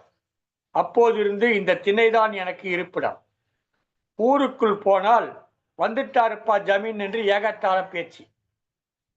ஊருக்குள் போனால் வந்துட்டாருப்பா ஜமீன் என்று எகத்தாள பேச்சு. ஊரில் 1000 ஏக்கர் நிலம். ஊரில் 1000 ஏக்கர் நிலம் யார் யாரிடமோ இப்போது இருக்கிறது. யார் யாரிடமோ இப்போது இருக்கிறது. 100 ஏழைகள் பிழைக்க உதவியாகி இருக்கிறது. 100 ஏழைகள் பிழைக்க உதவியாகி இருக்கிறது. நான் நலமாகத்தான் இருக்கிறேன். நான் நலமாகத்தான் இருக்கிறேன். என் நாடு விடுதலை நாடாக இருக்கிறது. என் நாடு விடுதலை நாடாக இருக்கிறது. கடிதம் முழுவதும் முடிந்தது. இந்த கடிதம் முழுவதும் முடிந்தது. சுய நினைவோடு கையெழுத்திட்டுள்ளேன். சுய நினைவோடு கையெழுத்திட்டுள்ளேன். யாருக்கும் அனுப்பவில்லை. இதை யாருக்கும் அனுப்பவில்லை. உறவுகள் நட்புகள் எதுவும் எனக்கு இல்லை. உறவுகள் நட்புகள் எதுவும் எனக்கு இல்லை. இதை யார் படிக்கிறீர்களோ அவர்களுக்காகத்தான் இந்த கடிதம். இதை யார் படிக்கிறீர்களோ அவர்களுக்காகத்தான் இந்த கடிதம். 1000 ஏக்கர்காரனுக்கு பிள்ளை. நான் 1000 ஏக்கர்காரனுக்கு பிள்ளை. இப்போது 6 அடி மண்ணே எனக்கு எல்லை. இப்போது 6 அடி மண்ணே எனக்கு எல்லை. என்னை எடுத்து போடுபவர்கள் இந்த வீட்டை எடுத்துக் கொள்ளுங்கள். இந்த வீட்டை எடுத்துக் கொள்ளுங்கள். 1998 ஆகஸ்ட் 15 மேலப்புதூர், மதுரை மாவட்டம். இத்துடன் இந்த கடிதம் முடிந்து இந்த கவிதை கடிதம் முடிந்து விட்டது. இதற்கு அப்புறம் நான் எழுதுகிறேன். அதாவது நீலகண்ட தமிழன் எழுதுகிறேன். பழைய புத்தகம் வாங்கிய போது அதற்குள் இந்த கடிதம் இருந்தது. கடிதம் இதனை படித்ததும் சிந்திய கண்ணீர் கையெழுத்து அழிந்து விட்டது. கடிதம் கண்முன் இருக்கிறது. கடிதம் கண்முன் இருக்கிறது. எழுதியவர் இருப்பாரா? எழுதியவர் இருப்பாரா? நீலகண்ட தமிழன். இது என் பெயர். நான் எழுதிய கவிதை இது. இந்த கடிதத்துக்குள்ளே, இந்த கவிதைக்குள்ளே ஒரு கடிதம் இருக்கிறது. அந்த கடிதத்தை எழுதியவர் யாரோ? அந்த கடிதம் ஒரு பழைய புத்தகத்தில் கிடைத்தது. அதைத்தான் உங்களுக்கு, அந்த செய்தியை உங்களுக்கு கவிதையாக்கி கொடுத்தேன். இந்த செய்தி ஒரு திரைப்படத்தில் இடம்பெற்றிருக்கிறது. ஆனால் சுதந்திர போராட்டம் என்றில்லாமல் வேறு வகையாக மாற்றப்பட்டு இந்த செய்தி அந்த திரைப்படத்திலே இருக்கிறது. அது நம்முடைய உச்ச நட்சத்திரம் திரு ரஜினிகாந்த் நடித்த ஒரு திரைப்படம். அந்த திரைப்படத்திலே இந்த காட்சி இருக்கிறது. இது நான் எழுதிய கவிதை, முன்பு எழுதிய கவிதை. அது அங்கே அப்படி வந்திருக்கிறது. மகிழ்ச்சி. இந்த ஒரு வாய்ப்பு கொடுத்ததற்கு உங்களுக்கு எல்லாம் என்னுடைய நன்றிகளை தெரிவித்துக் கொள்கிறேன். நல்ல ஒரு நிகழ்ச்சியாக அமைந்தது. உங்களுடைய கடிதங்களை எல்லாம் பார்க்கிற, படிக்கிற, கேட்கிற வாய்ப்பு கிடைத்தது. மிக்க மகிழ்ச்சி. நன்றி, வணக்கம். மகிழ்ச்சி ஐயா, மிக சிறப்பாக இருந்தது தங்களுடைய கவிதை. வாழ்த்துக்கள். ஒரு பேய் வீடு, அதாவது அந்த படையப்பான்னு நினைக்கிறேன் அந்த படம், அந்த அந்த இதுல இடம்பெற்ற அந்த காட்சி தான். பெரிய பண்ணை வீடு எல்லாம் இருக்கும். அதை வச்சு அழகான ஒரு கவிதையை தந்திருக்கீங்க. மதுரையில் நடந்த போராட்டம் வாழ்க்கையே திருப்பி போட்டுச்சு, அடுத்த புத்தாண்டு தாங்குமோ அப்படின்னு சொல்லிட்டு அந்த 1947 ஒரு மகிழ்ச்சி நன்னாளு. இந்த மாடுகள், ஆடுகள், கோழிகள் எல்லாமே தங்கி இருந்த அந்த வீடு இப்ப நான் இந்த அந்த இடத்துல எல்லாமே மாடுகள் இருக்குது, சிலந்தி இருக்குது. நான் இந்த திண்ணையில தான் இருக்கிறேன் அப்படின்னு சொல்லி யாரோ எழுதின அந்த கவிதை, அந்த புத்தகத்துல இருந்து எடுத்த கவிதையை சொன்னீங்க. ரொம்ப சிறப்பா இருந்துச்சு. அதுக்கப்புறம் அந்த கவிதை எழுதினவங்க இப்ப இருப்பாங்களா இல்லையா அப்படின்னு ஒரு கேள்விக்குறியோட தங்களுடைய கவிதையை முடிச்சிருக்கீங்க. ரொம்ப அருமையா இருந்துச்சு. தங்களுக்கு மனதார வாழ்த்துக்களையும் பாராட்டுகளையும் தெரிவித்துக் கொள்கிறேன் ஐயா. மிக சிறப்பு. வாழ்த்துக்கள். இருந்தால் 103 வயதாக இருக்கும் அவருக்கு. இருந்தால் 103 வயதாக இருக்கும் அவருக்கு. இது வேறொரு திரைப்படத்தில் இடம்பெற்றது இந்த காட்சி. முத்து என்ற திரைப்படத்திலே ஒரு வயதான ரஜினிகாந்த் வருவார். எல்லாவற்றையும் இழந்துவிட்டு அதே ஊரில் இருப்பார். இது ஒரு உண்மை சம்பவம். இந்த உண்மை சம்பவத்தை வைத்தான் அது பின்னப்பட்டிருக்கலாம் என்பது என் கருத்து. அது எனக்கு தெரியாது, அதை பற்றி நம்ம பேச வேண்டாம். மகிழ்ச்சி. இன்றைய அளவுக்கு மிகச் சிறப்பான ஒரு கவியரங்கம் நடைபெற்று நிறைவடைகிற தருணத்திலே இந்த கவியரங்குடைய தலைமை பொறுப்பேற்ற திருமதி பவானி அவர்களுக்கும், வரவேற்புரை வழங்கிய திருமதி புவனா அவர்களுக்கும், மற்றும் பங்கேற்று கவிதை வழங்கிய அத்தனை கவிதை உறவுகளுக்கும் நம்முடைய நன்றிகளை தெரிவித்து இந்த கவியரங்கத்தை நிறைவு செய்கிறோம்.